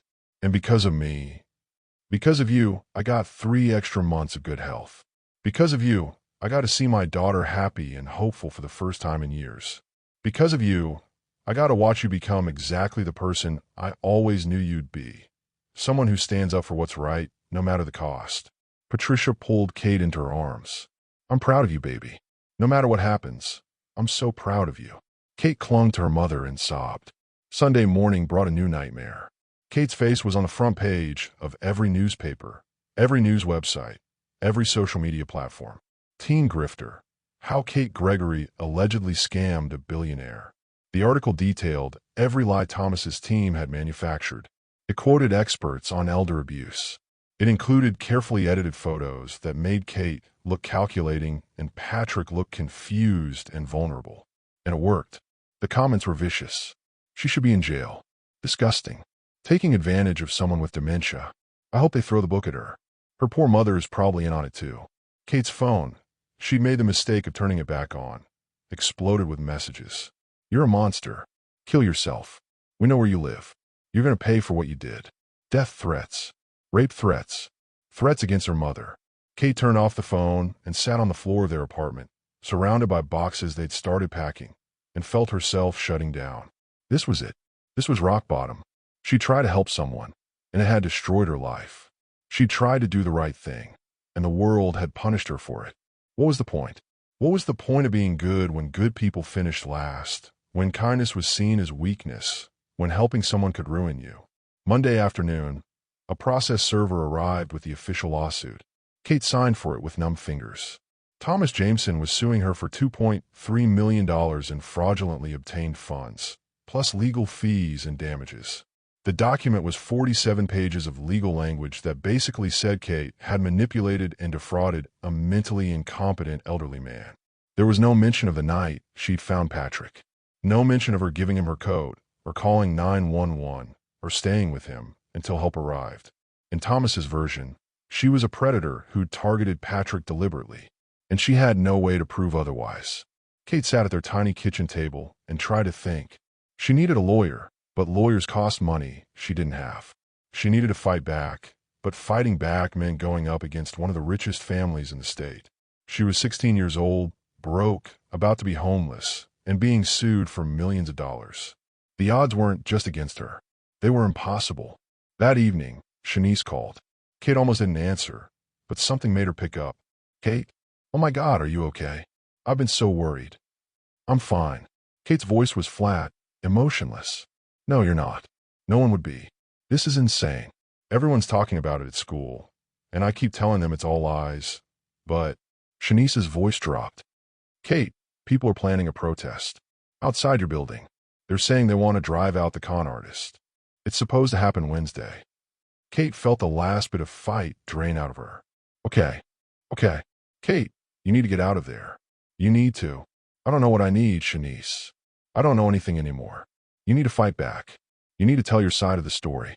No one wants to hear my side. They've already decided who I am. Then change their minds. Do an interview. Show them who you really are. And say what? Kate's voice rose. That I helped an old man at a bus stop? They think I'm lying. That I'm not after his money? They think that's a lie too. That I care about him? They think I'm a sociopath pretending to care. There's nothing I can say that will change what they think, Shanice. Nothing. Silence on the other end. Then, quietly. So you're just giving up? I'm being realistic. The Kate I know wouldn't give up. The Kate I know would fight. Maybe you don't know me as well as you think, Kate said, and hung up. She sat in the growing darkness of their apartment and felt herself disappearing. Not physically, but the girl she'd been, the one who believed in kindness and hope and doing the right thing. That girl was dying, and Kate didn't know how to save her. Tuesday night, Kate's mother had a seizure. Kate called 911, but when the paramedics arrived and heard their names, saw the news vans outside, she could see the judgment in their eyes. At the hospital, the ER doctor was professional but cold. We'll stabilize her, but she needs to be admitted for observation. Do you have insurance? We did. It's complicated. I'll need payment information before we can admit her. She could die without treatment. Then I suggest you figure out the payment situation quickly. The doctor walked away, leaving Kate standing in the hallway, alone and helpless. She spent the night in the ER waiting room, watching her mother through the glass partition, and confronted the thought she'd been avoiding. This is killing her. The stress, the loss of treatment, all of it. My mother is dying because I stopped to help someone. And the worst part, the part that made Kate hate herself, she couldn't help thinking that maybe, just maybe, she'd made the wrong choice that night. Maybe she should have kept walking. Wednesday morning, Kate sat in the hospital cafeteria with the lawsuit papers spread in front of her. Her mother was stable but weak. They were discharging her this afternoon with nowhere to go. They'd been evicted yesterday, and their belongings were in a storage unit Kate had rented with the last of her money. No home, no money, no hope. Kate stared at the papers and knew what she had to do. She had to settle, had to give Thomas whatever he wanted, had to walk away from Patrick, from the foundation he dreamed of, from everything. Because fighting would cost her mother's life. And she wouldn't, sacrifice her mother for pride. She pulled out her phone and dialed Richard Carmine's number. Kate Gregory. Richard answered smoothly. I was wondering when you'd call. I want to settle. Kate's voice was dead. Tell Thomas I'll give back everything. I'll sign whatever he wants. I'll stay away from Mr. Jameson. Just make it stop. Smart girl. I'll draft the agreement today. You'll sign it. Make a public statement admitting you made errors in judgment. And this all goes away. Fine. Oh, and Kate, Thomas wants you to know that Patrick won't even remember you soon. Alzheimer's will take care of that. So really, you're giving up nothing but a fantasy that was never real anyway. Kate hung up before Richard could hear her crying. It was over. She'd lost everything. The protest was gathering outside the hospital. People with signs reading, "Con artists not welcome," and "Protect our elderly," protesting her, a 16-year-old girl who tried to help someone. Kate watched them through the cafeteria window and felt something inside her go cold and hard. She'd learned her lesson. Kindness was for people who could afford it, and she couldn't afford it anymore. But as Kate sat there, numb and defeated, her phone buzzed with a text from an unknown number. Don't sign anything. Don't give up. Please. There's still hope. Meet me at the place where it all started. Tonight at 8 p.m. Come alone. A friend. Kate stared at the message. It was probably a trap. Another reporter. Another trick. But the message said, the place where it all started. The bus terminal. Only a few people knew that was where she'd found Patrick. and most of them were trying to destroy her. Kate looked at the settlement papers, at the protesters outside, at her mother sleeping in a hospital bed they couldn't pay for. She had nothing left to lose. "I'll be there," she texted back. Whatever happened next, it couldn't be worse than this. Kate's at her breaking point. But who sent that message? What do you think happens at the bus terminal? Drop your thoughts in the comments, and make sure you're subscribed, because part 7 is going to blow your mind. The bus terminal looked different at night. The same broken street light flickered overhead, casting the same unreliable shadows. The same cracked pavement stretched beneath Kate's feet. But everything felt different now, haunted by the memory of that night 3 weeks ago when her life had changed forever. Kate arrived at 7:45 p.m., 15 minutes early, her nerves stretched tight. She left her mother sleeping at a women's shelter that had agreed to take them in for a few nights. She told no one where she was going. If this was a trap, if it was reporters or Thomas's people, at least her mother would be safe. The terminal was mostly empty. A few late commuters waited for buses, hunched against the February cold, pointedly not looking at the girl who'd become infamous. Kate stood in the exact spot where she'd found Patrick, and the memory hit her like a wave. His frightened eyes, his trembling hands, the way he'd whispered, "Thank you," when she'd held his hand. Had that really only been 3 weeks ago? It felt like a lifetime. 8 o'clock came and went. Kate waited, her breath forming clouds in the cold air, wondering if she'd been stupid to come. Then, at 8:07, a familiar Blacktown car pulled up to the curb. James stepped out first, his kind eyes meeting Kate's. "Miss Gregory, thank you for coming." "James, you sent the text." "Not exactly." James opened the back door. Victoria Chen emerged, carrying a laptop bag and looking more determined than Kate had ever seen her. And then, slowly, carefully, a third person climbed out of the car. Patrick Jameson. Kate's heart stopped. "Mr. Jameson? How did you?" "We broke him out." Victoria's voice was steady. "Well, technically, James signed him out for a medical appointment that doesn't actually exist. We have maybe 3 hours before Thomas realizes he's gone." Patrick looked frighlier than the last time Kate had seen him, but his eyes were clear, alert, focused. He walked directly to Kate and took both her hands in his. "I'm so sorry," he said, his voice thick with emotion. "I'm so sorry for what my nephew has put you through. This is my fault. All of it." "No," Kate's voice broke. "You didn't do anything wrong. I don't blame you. I should have protected you better. I should have seen what Thomas was planning. I should have." Patrick's hands trembled. "But I was so caught up in my own fog, my own confusion. By the time I understood what was happening, he'd already isolated me." "Mr. Jameson, you're sick. None of this is your responsibility." "Yes, it is." Patrick's voice grew stronger. "Because I'm not as sick as Thomas wants everyone to believe. Yes, I have Alzheimer's. Yes, I have bad days. But I'm still here, Kate. I'm still me. And I'm not going to let my nephew destroy a good person just because she showed an old man kindness." Victoria stepped forward. "We don't have much time, so listen carefully. Patrick had a very good day last week, completely lucid for almost 6 hours. In that time, he made several legal arrangements that Thomas doesn't know about. But we need your help to make them public." "What kind of arrangements?" Patrick smiled grimly. "The kind that will stop my nephew from stealing everything I built. But first, you need to see something." James pulled out a tablet and handed it to Kate. On the screen was security footage from the bus terminal, dated 3 weeks ago, timestamped 10:47 p.m. Kate watched herself walk in a frame, exhausted and cold, heading home from work. She watched herself notice Patrick, stop, hesitate. She could see her own internal struggle, the moment where she almost kept walking. And then she watched herself turn back. The footage showed everything. Kate approached Patrick carefully, talking to him gently. Patrick's confusion and fear.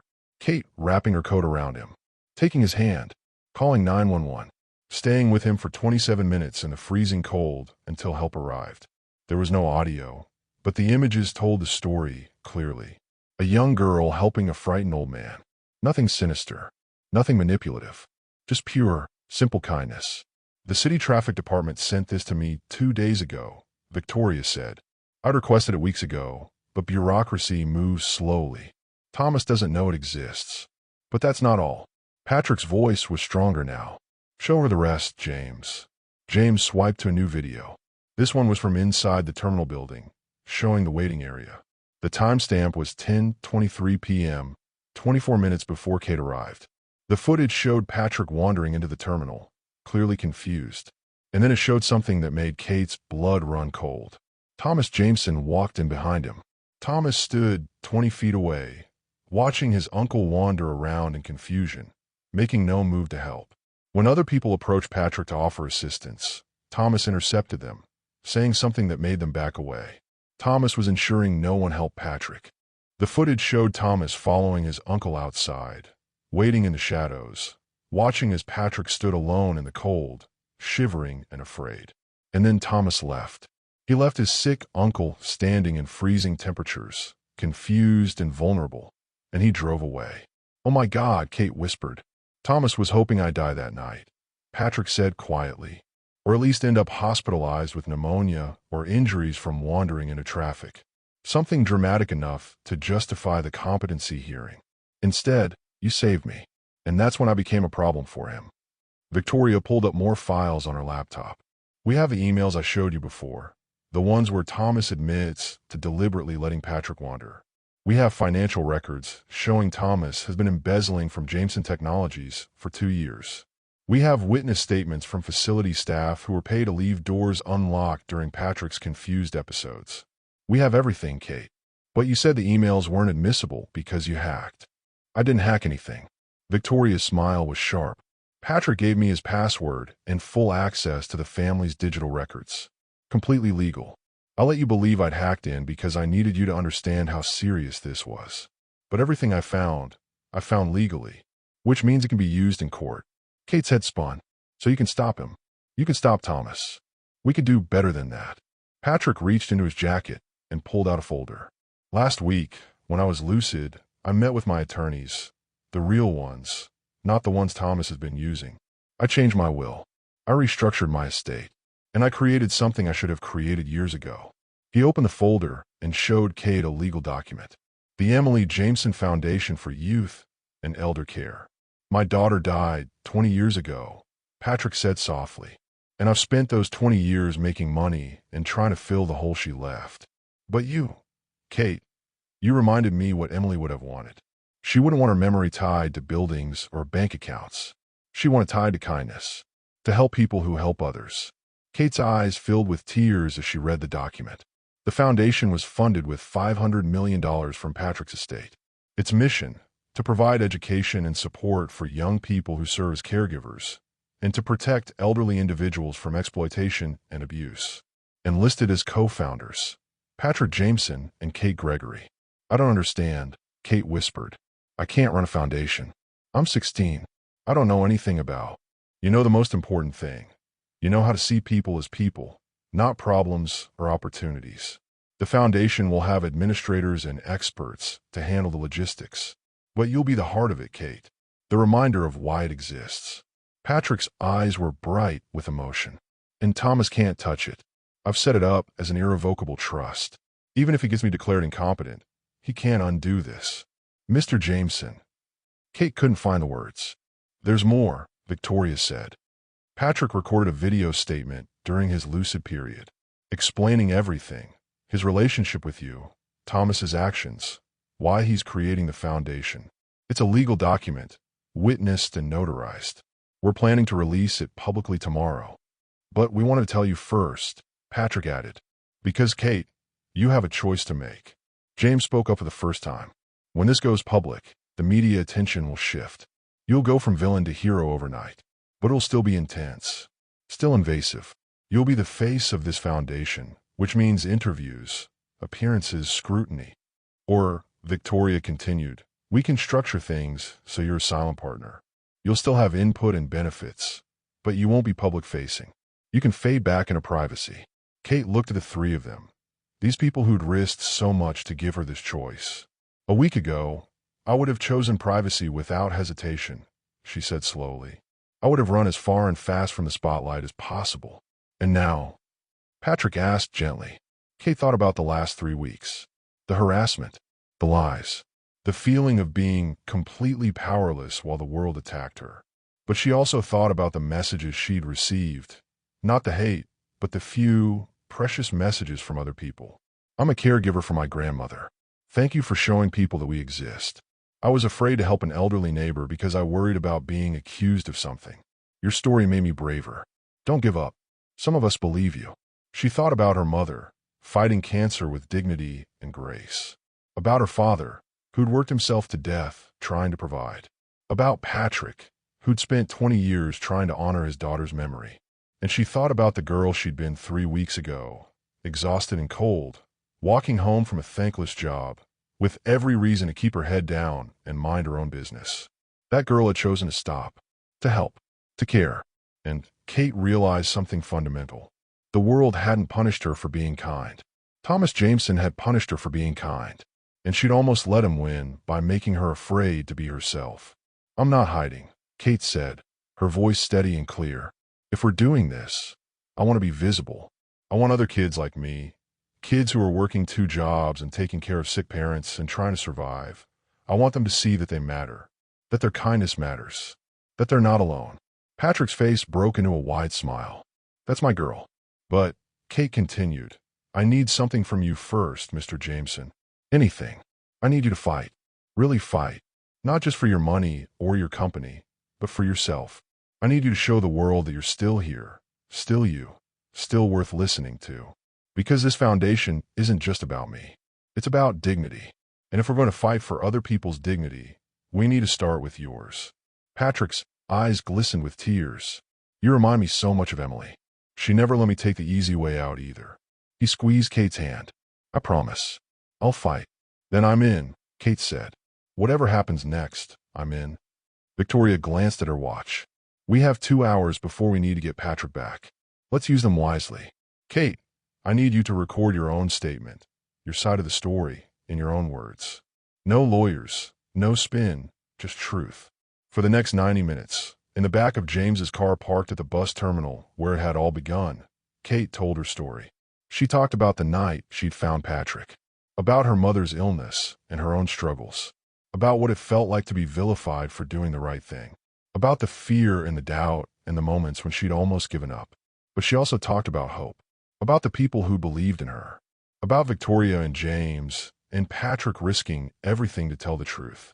And she talked about why she was choosing to move forward instead of hiding. I'm not special, Kate said into the camera. I'm just a 16-year-old girl who stopped to help someone. But I think that's what makes this story matter. Because if I can be destroyed for showing basic human kindness, what does that say about our world? What does that say about what we value? She took a breath, gathering her courage for the final part. Thomas Jameson tried to kill his uncle for money. And when I saved his uncle's life, he tried to kill my reputation instead. But he failed. Because kindness isn't weakness. Compassion isn't manipulation. And I won't be ashamed of who I am anymore. Kate looked directly into the camera. To everyone who sent me death threats and told me to kill myself, I'm still here. And I'm going to use this platform to help people like me. People who are invisible until someone decides to make them infamous. We matter. We've always mattered. And it's time the world started acting like it. When she finished, the car was silent. Then Patrick started clapping. Perfect. Absolutely perfect. We'll release this alongside Patrick's statement tomorrow morning, Victoria said, along with all the evidence against Thomas. By noon, the whole story will be out there. What happens to Thomas?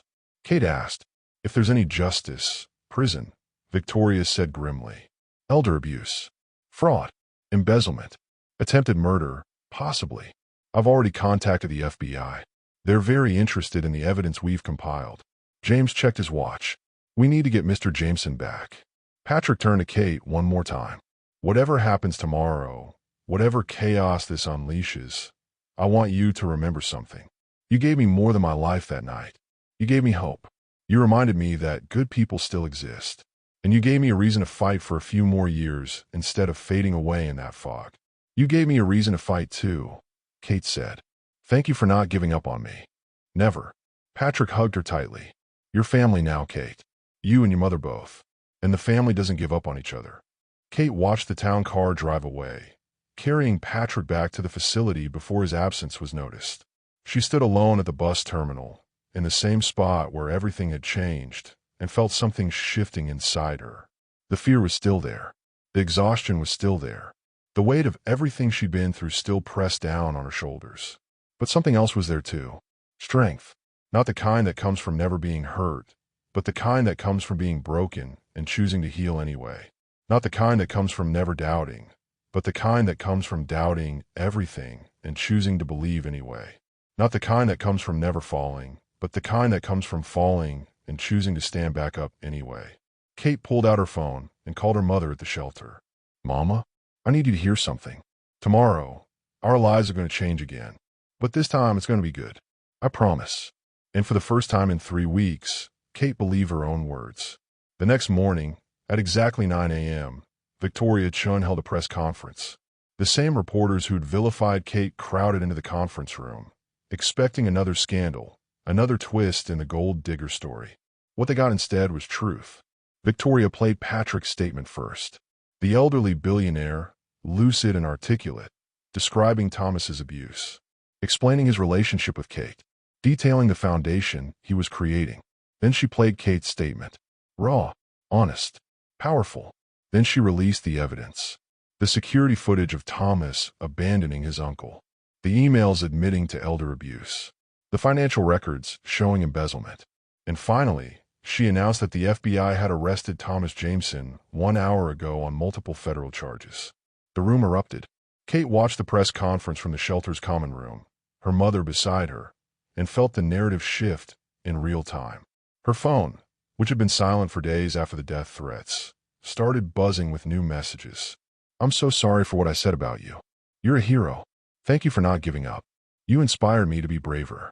The news websites that had destroyed her were now scrambling to rewrite their stories. Teen hero saves billionaire, exposes nephew's abuse. Kate Gregory, the real story behind the headlines. How one act of kindness uncovered a billion-dollar conspiracy. It was surreal, dizzying. "How does it feel?" Patricia asked softly. Kate thought about it. "Like I can finally breathe again."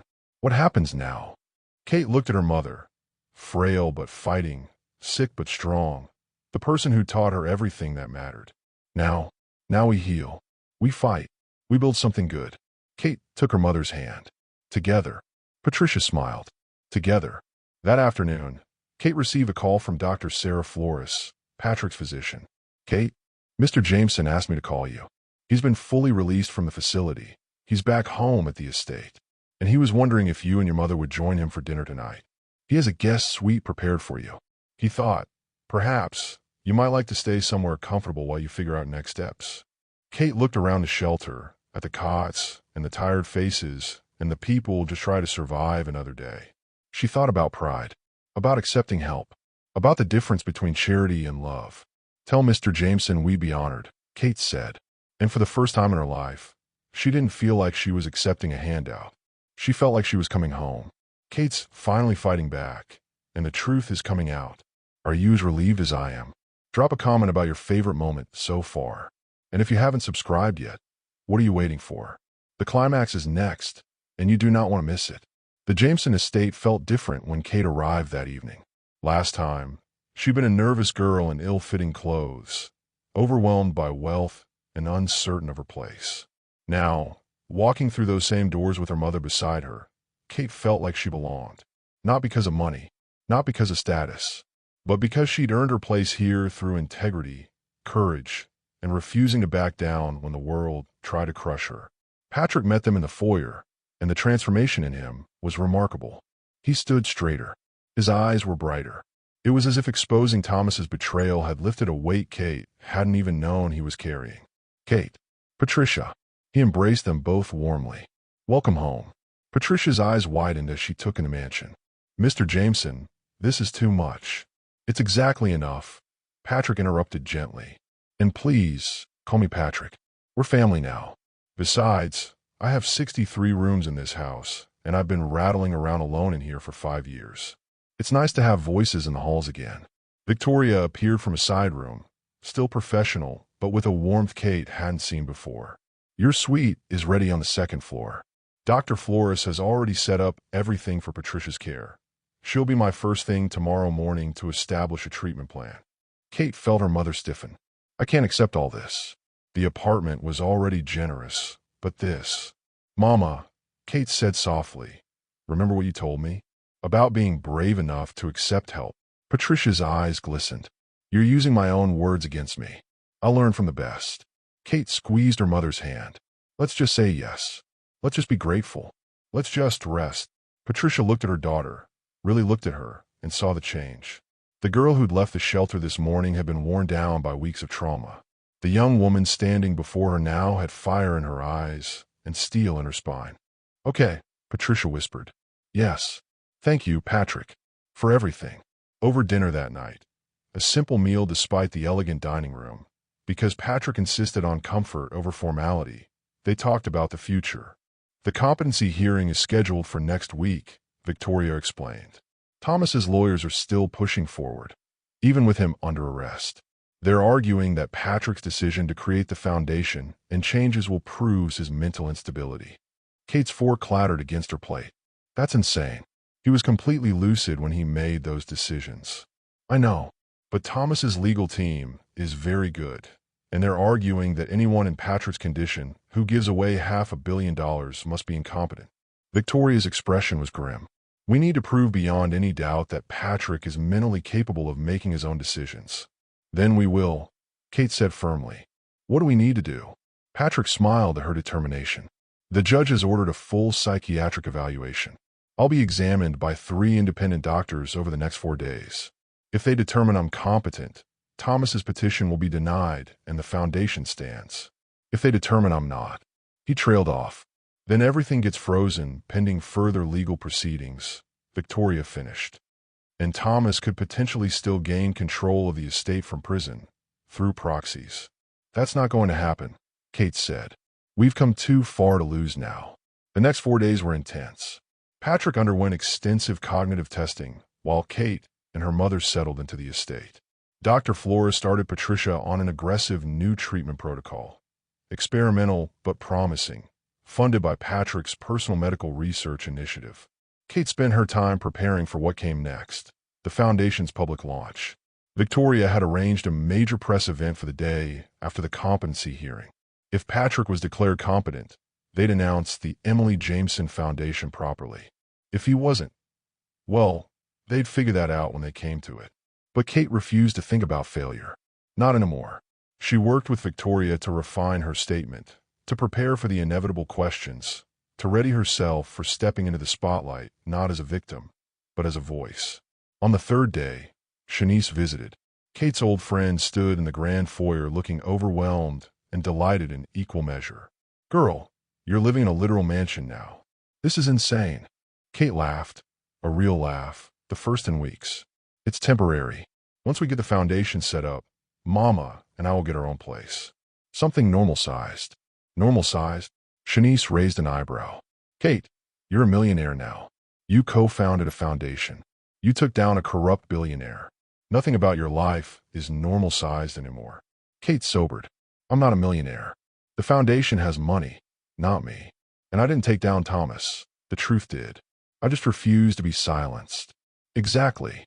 Shanice grabbed Kate's hands. "Do you know how many people would have given up? Take the settlement? Run away? But you didn't. You stood your ground and you won." "I haven't won yet," Kate said quietly. "The hearing is tomorrow. If Patrick gets declared incompetent, he won't be. Because he's not.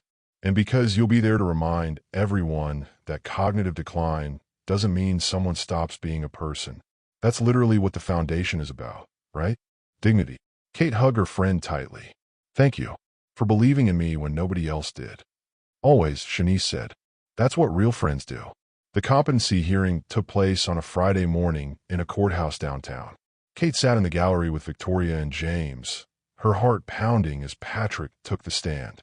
Thomas's lawyers, expensive suits and cold eyes, were already positioning their arguments. The lead attorney, a woman named Margaret Sinclair, approached Patrick with a patronizing smile. "Mr. Jameson, can you tell us what day it is?" "Friday, March 3rd, Patrick answered calmly. "And do you know why you're here today?" "Because my nephew, who is currently in federal custody for elder abuse and embezzlement, is trying to have me declared mentally incompetent so he can control my estate." A ripple of surprise went through the courtroom. Patrick wasn't supposed to be that sharp, that direct. Margaret's smile tightened. "Mr. Jameson, You have Alzheimer's disease, correct? Early stage Alzheimer's, yes. Some days are clearer than others. Today is a clear day. But on unclear days, you can become confused, disoriented. Yes. So you admit that your judgment is sometimes impaired. My memory is sometimes impaired. My judgment and my values remain consistent. Patrick's voice was steady. I know right from wrong. I know who I can trust. And I know that helping a young woman who saved my life is the right thing to do, regardless of what day of the week it is. Margaret pulled out a document. You donated $500 million to a foundation co-run by a 16-year-old girl you've known for less than a month. Do you truly expect this court to believe that it's a sound financial decision? I expect this court to believe that it's my decision to make, Patrick said firmly. I built Jameson Technologies from nothing. I've made successful business decisions for 50 years. The foundation is structured with oversight, accountability, and professional management. Kate Gregory isn't running it alone. She's the inspiration for it. There's a difference. An inspiration you met under suspicious circumstances. Suspicious. Patrick's voice rose. I was lost, confused, and dying of exposure. That girl gave me her only coat in the middle of winter and stayed with me until help arrived. She asked for nothing. I expected nothing. And when my nephew tried to destroy her for showing me kindness, she fought back with truth and dignity. That's not suspicious, Miss Sinclair. That's heroic. The courtroom erupted in whispers. The judge, a stern woman in her 60s named Judge Anderson, banged her gavel. Mr. Jameson, Judge Anderson said, I've reviewed the psychiatric evaluations from 3 independent doctors. All 3 concluded that while you have early-stage Alzheimer's that will progress over time, you are currently cognitively capable of making informed decisions about your estate and your life. Do you understand what that means? It means I'm still me, Patrick said quietly. It means I still get to decide what matters to me and who I want to help. And it means my nephew doesn't get to steal my life just because I sometimes forget where I put my glasses. Judge Anderson's lips quivered in what might have been a smile. Indeed, this court finds Patrick Jameson mentally competent. The petition to declare him incompetent is denied. All legal arrangements Mr. Jameson has made, including the establishment of the Emily Jameson Foundation, are hereby validated and enforceable. She banged the gavel. Kate felt tears streaming down her face as relief washed over her like a wave. They'd won. They'd actually won. The press conference the next day was held at the Jameson Technologies headquarters, a gleaming building downtown with Patrick's name literally etched in stone above the entrance. Kate stood backstage, her heart hammering, wearing a simple but elegant dress Victoria had helped her pick out. Her mother sat in the front row, looking stronger than she had in months thanks to the new treatment. James and Victoria flanked Patrick, who would speak first. You ready? Victoria asked Kate. No, Kate admitted, but I'm doing it anyway. That's what courage is, Victoria said. Doing it anyway. The curtain rose. Cameras flashed. Reporters shouted questions. The room was packed with media from around the world. This story had gone viral, and everyone wanted to see what came next. Patrick stepped to the microphone, and the room fell silent. 3 weeks ago, he began, I had an episode of confusion related to my Alzheimer's disease. I wandered away from my care facility and found myself lost at a bus terminal on a freezing night. I was frightened, disoriented, vulnerable. He paused, his eyes scanning the crowd. 27 people walked past me that night. 27 people saw an elderly man in distress and chose to keep walking. But one person stopped. One 16-year-old girl, exhausted from working a double shift, with barely enough money to feed herself, stopped. She gave me her only coat. She held my hand. She saved my life. Patrick's voice grew stronger. And when the world found out about our friendship, they tried to destroy her. They called her a gold digger, a con artist, a manipulator. They sent her death threats. They got her fired from her job and evicted from her home. They made her mother sicker with stress, all because she showed an old man kindness. The room was utterly silent now. But Kate Gregory didn't break. She didn't run. She didn't take the settlement my nephew offered her to disappear. Instead, she stood her ground and demanded the truth. And in doing so, she exposed corruption, abuse, and greed that had been hiding in plain sight. Patrick gestured to Kate. Kate, would you join me? Kate walked onto the stage on shaking legs, and Patrick took her hand, the same way she'd taken his that night at the bus terminal. "This is the Emily Jameson Foundation," Patrick announced, "named for my daughter, who believed in kindness above all else. Its mission is to support young caregivers and protect vulnerable elderly individuals from abuse. It's funded with $500 million, and it's co-founded by the bravest person I've ever met, Kate Gregory." The room erupted in applause. Kate stepped to the microphone, her voice trembling at first, but growing steadier with each word. "I didn't help Mr. Jameson for recognition or reward. I helped him because he needed help and I could give it. That's all. But what happened next taught me something important. The world is terrified of genuine kindness.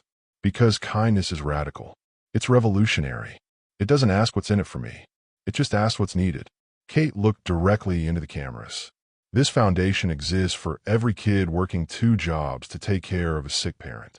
For every teenager who feels invisible because they're too busy surviving to succeed. For every elderly person who's seen as a burden instead of a human being. We see you. We value you. And we're going to fight for you." The applause was deafening.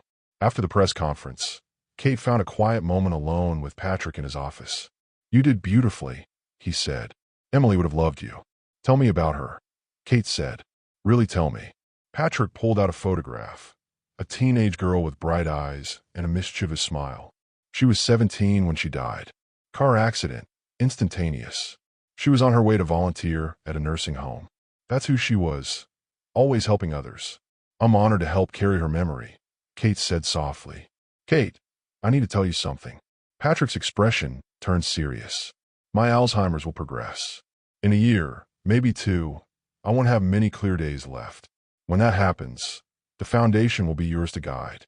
Victoria and the board will handle the logistics, but you'll be the heart of it, the voice. Are you prepared for that responsibility?" Kate thought about the girl she'd been 3 weeks ago, the one who felt powerless and invisible. And she thought about who she was now, someone who'd survived the worst the world could throw at her and come out stronger. "Yes," she said. "I'm ready." Patrick smiled. "I know you are. That's why I chose you." That evening, as Kate stood on the balcony of her room at the estate, looking out over gardens lit by soft lights, her mother joined her. "How are you feeling, baby?" "Like I'm living someone else's life," Kate admitted. "But also like this is exactly where I'm supposed to be. Does that make sense?" "Perfect sense." Patricia wrapped an arm around her daughter. "You know what your daddy used to say? Kindness is never wasted, even when it feels like it is." He was right. He'd be so proud of you, Kate. So proud. They stood together in comfortable silence, watching the stars appear in the darkening sky. Kate thought about everything that had happened. The pain and the triumph, the despair and the hope, the way one simple choice had transformed her entire world. She thought about Thomas Jameson, facing federal charges and the consequences of his greed. She thought about Patrick, fighting his disease with dignity and using his resources to help others. She thought about her mother, getting treatment that might actually work. And she thought about herself, no longer the invisible girl scraping by, but someone with a voice, a purpose, a future. "Mama," Kate said softly, "I think we're going to be okay." Patricia smiled. "Baby, I think we're going to be more than okay. I think we're going to be extraordinary." And as Kate stood there with her mother, in a home that had opened its doors to them, representing a foundation built on kindness, she realized something profound. She'd won, not because she'd gotten rich or famous, but because she'd stayed true to who she was, even when the world punished her for it. And that was the greatest victory of all. Justice served. But there's still one more part to go. The beautiful conclusion that ties everything together. Drop a comment telling me how you're feeling about Kate's journey. And make sure you're subscribed for the perfect ending. 6 months later, the Emily Jameson Foundation's office was located in a renovated building in downtown Fairview. Close enough to the neighborhood Kate had grown up in that she could still see her roots, but transformed into something beautiful. The ground floor was a community center offering free resources, legal aid for elder abuse cases, support groups for young caregivers, job training programs, and a cafe where everything was pay what you can. The second floor housed the foundation's administrative offices, where Victoria now worked full-time as executive director, having left Jameson Technologies to dedicate herself to the cause. and the third floor was Kate's. Her office was simple but warm, decorated with photos of the people the foundation had helped, letters from grateful families, and prominently displayed the coat she'd given Patrick that night, now framed and hanging on the wall with a small plaque reading, "Where it all began." Kate sat at her desk, reviewing scholarship applications from young caregivers across the country.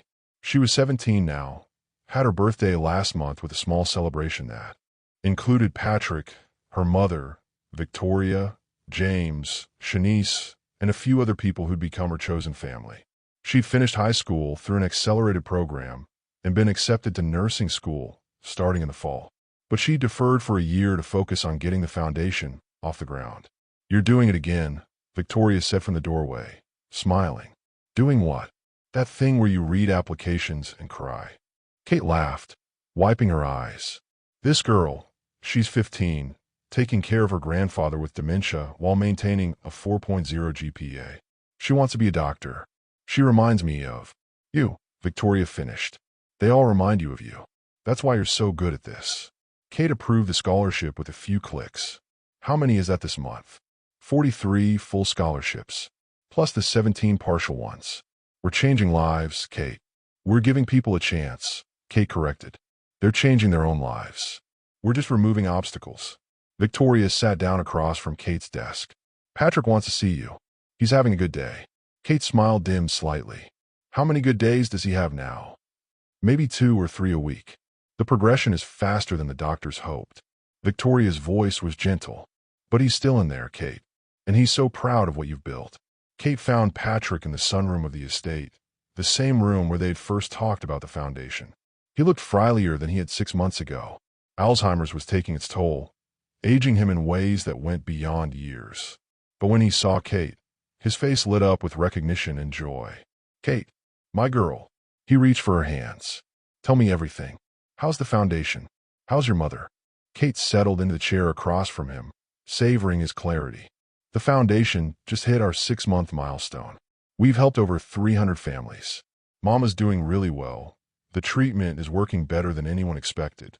She's actually gaining weight, and her energy is coming back." "That's wonderful. Wonderful." Patrick's eyes were bright. "And school? You're still planning on nursing?"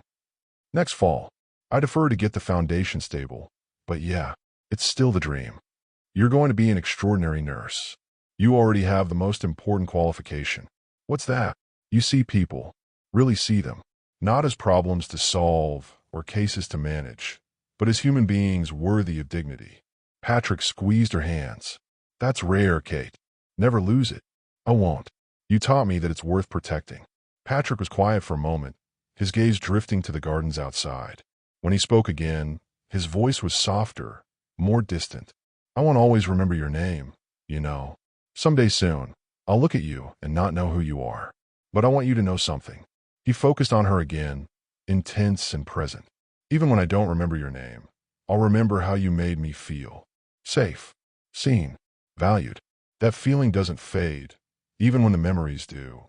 Kate's eyes filled with tears. "I'll remember for both of us. I know you will." Patrick smiled. "That's why I'm giving you something." He pulled out a small box and opened it. Inside was a simple silver necklace with a pendant, 2 hands clasped together. "This was Emily's," Patrick said. "I gave it to her on her 16th birthday. The hands represent connection, compassion, the idea that we're all in this together. I want you to have it." "Patrick, I can't. This should stay in your family." "You are my family," Patrick interrupted firmly. "Blood doesn't make family, Kate. Love does. Choice does. And I choose you. Just like you chose me that night, when you could have kept walking." Kate let him fasten the necklace around her neck, the pendant resting just over her heart. "Thank you," she whispered, "for everything.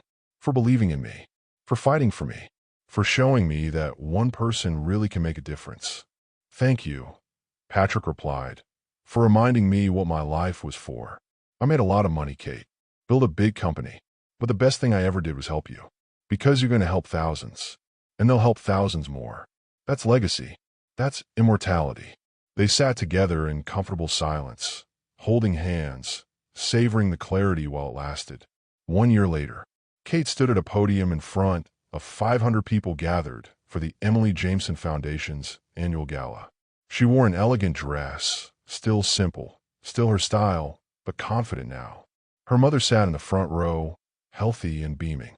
Victoria and James sat beside her, and in a wheelchair near the stage, wrapped in blankets and attended by a nurse, was Patrick. He had more bad days than good ones now. Most days he didn't know where he was or who the people around him were.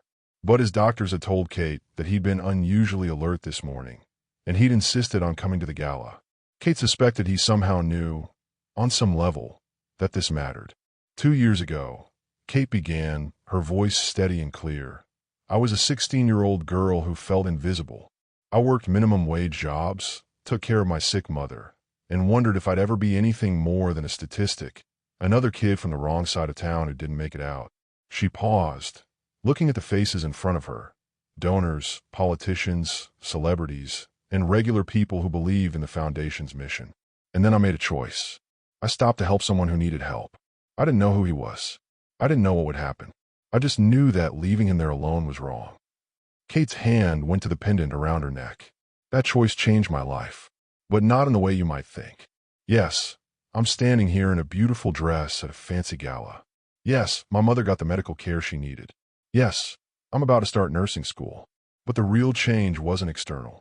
It was internal. She took a breath, feeling the truth of what she was about to say. I learned that kindness isn't weakness. That compassion isn't naive. That helping others doesn't make you a victim. It makes you powerful. Because when you choose to see someone else's humanity, you're choosing to affirm your own. The room was absolutely silent, every eye on her. This foundation has helped over 2,000 families in the past year. We've provided scholarships to 300 young caregivers. We've placed 500 elderly individuals in safe living situations after removing them from abusive environments. We've trained over 1,000 volunteers in elder care and advocacy. Kate smiled.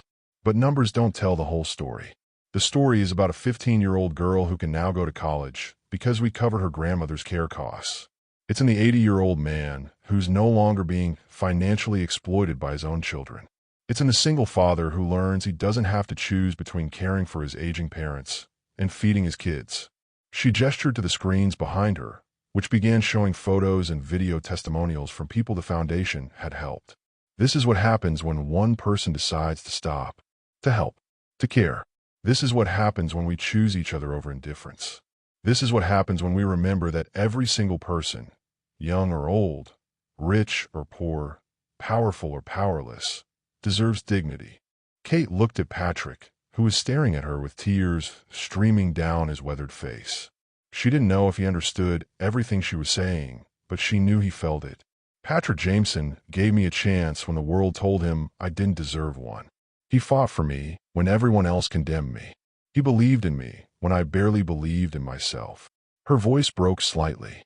And now it's my turn, our turn, to do the same for others.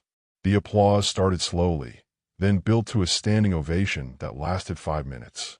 But Kate barely heard it. She was watching Patrick, who was mouthing words she could just barely make out. Thank you. 6 months later, Kate was in the middle of her first semester of nursing school when she got the call. Patrick had slipped into a coma that morning. The doctor said it was time. Kate left class immediately and drove to the estate, her heart breaking with every mile. Victoria met her at the door, her eyes red-rimmed. He's upstairs. The hospice nurse says it could be hours or days, but he's not waking up again. Kate climbed the stairs to Patrick's room, the master suite that overlooked the gardens he'd loved so much. The room was peaceful. Soft music played. The curtains were open, letting in afternoon sunlight. And in the bed, small and fragile beneath white linens, was Patrick. Kate pulled a chair close and took his hand, the way she had that first night, the way she had dozens of times since. I'm here, she whispered. You're not alone. For 3 days, Kate barely left his side. She read to him from his favorite books. She played recordings of his late wife Sarah's voice that Victoria had found in the archives. She told him stories about the foundation, about the lives being changed, about the legacy he was leaving behind. And she held his hand. On the 3rd night, just after midnight, Kate was half asleep in the chair when she felt Patrick's fingers squeeze hers. She sat up immediately. His eyes were still closed, but his breathing had changed. Patrick, she whispered. His lips moved, forming words so quiet Kate had to lean close to hear them. "Thank you, Kate." He knew her name. After months of confusion, in his final moments, he knew her. "Thank you," Kate said through her tears. "Thank you for everything." Patrick took one more breath, deep and peaceful, and then he was gone. Kate sat with him for a long time, still holding his hand, crying softly. She'd lost her father when she was 7, and now she'd lost the man who'd become like a father to her. But she didn't feel abandoned. She didn't feel alone, because Patrick had left her something more valuable than money or buildings or fame. He'd left her a purpose, a mission, a way to turn grief into grace and pain into progress. Patrick's funeral was held on a crisp October morning. Hundreds of people attended, business leaders, politicians, celebrities who'd been touched by the foundation's work. But Kate insisted that the front rows be reserved for the people Patrick had helped through the foundation. Young caregivers, elderly individuals who'd been rescued from abuse, families who'd been given second chances. Kate delivered the eulogy. "Patrick Jameson was a billionaire," she began. "But that's not what made him rich. What made him rich was his capacity for love, for generosity, for seeing people others overlooked." She told the story of that night at the bus terminal, the full story, without shame or apology. "When I found Patrick, I wasn't trying to be a hero. I was just trying to be human." And Patrick spent the rest of his life rewarding that humanity, not with money, but with dignity, with respect, with the message that who we are matters more than what we have. Kate looked at her mother, sitting strong and healthy in the front row. "Patrick saved my mother's life by funding her treatment. He saved my future by funding my education. But most importantly, he saved my faith in humanity by showing me that good people still exist. That kindness still matters. That one person really can change the world."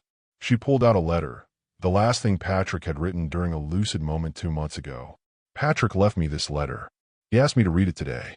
It says, 'Dear Kate, if you're reading this, I've finally lost my battle with the fog.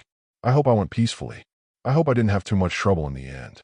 But mostly, I hope I lived long enough to see you become the woman I always knew you'd be. You're going to doubt yourself sometimes. You're going to wonder if you're doing enough, being enough, making enough of a difference. Let me answer those doubts now. You are enough. You've always been enough. Not because of what you do, but because of who you are. The foundation will continue long after I'm gone. But its real power isn't in the money or the programs. It's in you, Kate. In your heart. In your refusal to walk past suffering. In your insistence that everyone deserves dignity. My daughter, Emily, died 20 years ago, and I thought the best parts of me died with her. But then you held my hand on the worst night of my life, and I realized something. Love doesn't end. It just finds new people to flow through. You were my second chance at fatherhood. My second chance at legacy. My second chance at meaning. Thank you for stopping. Thank you for caring. Thank you for being exactly who you are. Oh, my love. Patrick." By the time Kate finished reading, there wasn't a dry eye in the chapel. 2 years later, Kate stood at the bus terminal on a cold February night. She was 19 now, halfway through nursing school, balancing her studies with her work at the foundation. Her mother was in full remission, the cancer gone, the future bright. But tonight, Kate had come back to where it all began. The terminal looked the same broken streetlight, the same cracked pavement, the same cold wind that cut right through you. Kate had come here every year on the anniversary of the night she'd found Patrick. It was her way of remembering, of honoring where she'd come from, of never forgetting what one choice could do. She stood in the exact spot where Patrick had stood that night, confused and afraid. And then she saw him, a young man, maybe mid-20s, sitting on the bench, his head in his hands, shoulders shaking with silent sobs. Kate hesitated. She had studying to do. She had a foundation board meeting in the morning. She had 100 reasons to keep walking. But she'd learned something important 2 years ago. There was no such thing as not my problem. Kate walked over to the bench and sat down beside the young man. "Hey," she said gently, "are you okay?" The man looked up, his face ravaged by tears and desperation. "No, I'm really not. I lost my job. My wife left. My dad's sick and I can't afford his care. I came here thinking maybe everyone would be better off without me." Kate's heart broke and swelled at the same time. "I'm Kate," she said, extending her hand. And I promise you, whatever you're going through, you're not alone. Can I tell you a story? The man stared at her, confused but curious. A story about a night 2 years ago, right here at this bus terminal, when I made a choice that changed my entire life. Kate told him everything. About finding Patrick, about the backlash and the vindication, about the foundation and the purpose she'd found in her pain. The worst night of my life led to the best thing that ever happened to me, Kate said. Not because the pain wasn't real, it was, but because I chose to let it transform me instead of destroy me. The young man was crying again, but differently now. Why are you telling me this? Because 2 years ago, someone told me that kindness is never wasted. And I think you need to hear that tonight. Kate pulled out a business card for the foundation. We have resources, job placement programs, assistance with elder care, counseling services. You don't have to do this alone. I don't understand. Why would you help me? You don't even know me. Kate smiled. Someone helped me when I was a stranger. This is me passing it on. She stayed with him for an hour, talking and listening, until he agreed to come to the foundation's office in the morning, until the immediate crisis had passed, until he understood that his life still had value and purpose. As Kate walked away from the bus terminal that night, she touched the pendant around her neck, the clasped hands that Emily had worn, that Patrick had given her, that symbolized everything she'd learned. We're all in this together. We're all connected. We all deserve dignity. And sometimes, the most powerful thing you can do is simply stop. Pay attention. Reach out your hand. Kate pulled out her phone and texted Victoria. Found someone who needs help. Bringing him to the office tomorrow. Also, I think we need to expand our crisis intervention program. Victoria's response came immediately. You can't save everyone, Kate. Kate smiled as she typed back. Maybe not, but I can save someone. And someone is everything. 5 years later, the Emily Jameson Foundation's 5th anniversary gala was held at the Jameson estate, which Patrick had left to the foundation in his will. Kate, now 24 and a registered nurse working in a hospital's geriatric unit, stood on the terrace overlooking the gardens where she'd spent so many afternoons talking with Patrick. The foundation had grown beyond anything they'd imagined. 15 full-time staff, offices in 6 cities, over 10,000 families helped, a scholarship program that had sent 300 young caregivers to college. And tonight, they were announcing something new, the Gregory Jameson Fellowship, funding young people to spend a year working in elder care and advocacy. The first fellow was the young man Kate had found at the bus terminal 3 years ago. He got help, found purpose, and was now training to be a social worker specializing in geriatric care. Kate's mother found her on the terrace. Patricia was 60 now, but she looked better than she had in a decade. Healthy, happy, whole. You okay, baby? Just thinking about how far we've come, Kate said. 5 years ago, we were living in a room above a laundromat. Now we're hosting galas at a mansion and changing thousands of lives. It's surreal, Patricia agreed. But you know what the craziest part is? What? You're exactly the same person you were then. You still see people the same way. You still stop to help. You still lead with your heart. Patricia took her daughter's hand. Success didn't change you, Kate. It just gave you more resources to be who you've always been. Kate hugged her mother tightly. I learned from the best. As they stood there, Kate saw something that made her smile. James was teaching a group of foundation volunteers how to recognize signs of elder abuse, his gentle demeanor perfect for the sensitive topic. Victoria was networking with donors, her professional brilliance now dedicated entirely to the cause. Shanice, who joined the foundation staff after college, was coordinating with the caterers and keeping everything running smoothly. And everywhere Kate looked, she saw people who'd been helped by the foundation, now helping others. The ripple effect was real. An elderly woman approached Kate. Mrs. Chun, Kate's old landlady from the laundromat. Kate Gregory, Mrs. Chun said, her voice warm now instead of harsh. Look at you, running a whole foundation. Mrs. Chun, I didn't know you were coming tonight. Your mother invited me, said I should see what you built. Mrs. Chin's eyes were misty. I was hard on you back in the day. Too hard. But you turned out pretty damn good. You were just protecting your business, Kate said generously. I understand. You're a better person than me, Mrs. Chin said. I would have held a grudge. Kate smiled. Grudges are heavy. I had enough to carry already. After Mrs. Chun walked away, Kate stood alone on the terrace for one more moment. She thought about Patrick, gone but never forgotten. She thought about that freezing February night when she made a choice that seemed so small at the time. She thought about all the people who'd tried to destroy her for that choice, and how their cruelty had ultimately failed. But mostly, she thought about the future, about the young caregivers who'd get scholarships because someone believed in them, about the elderly individuals who'd be protected because someone saw their dignity, about the lives that would be changed because someone chose to stop, to notice, to care. Kate pulled out her phone and opened her notes app, where she still kept a journal. February 14th, she wrote, 5 years since the night that changed everything. Sometimes people ask if I do it all again, knowing what I know now, knowing about the harassment, the lies, the pain. The answer is always yes. Because here's what I've learned. Kindness is never wasted. Even when it feels like it is.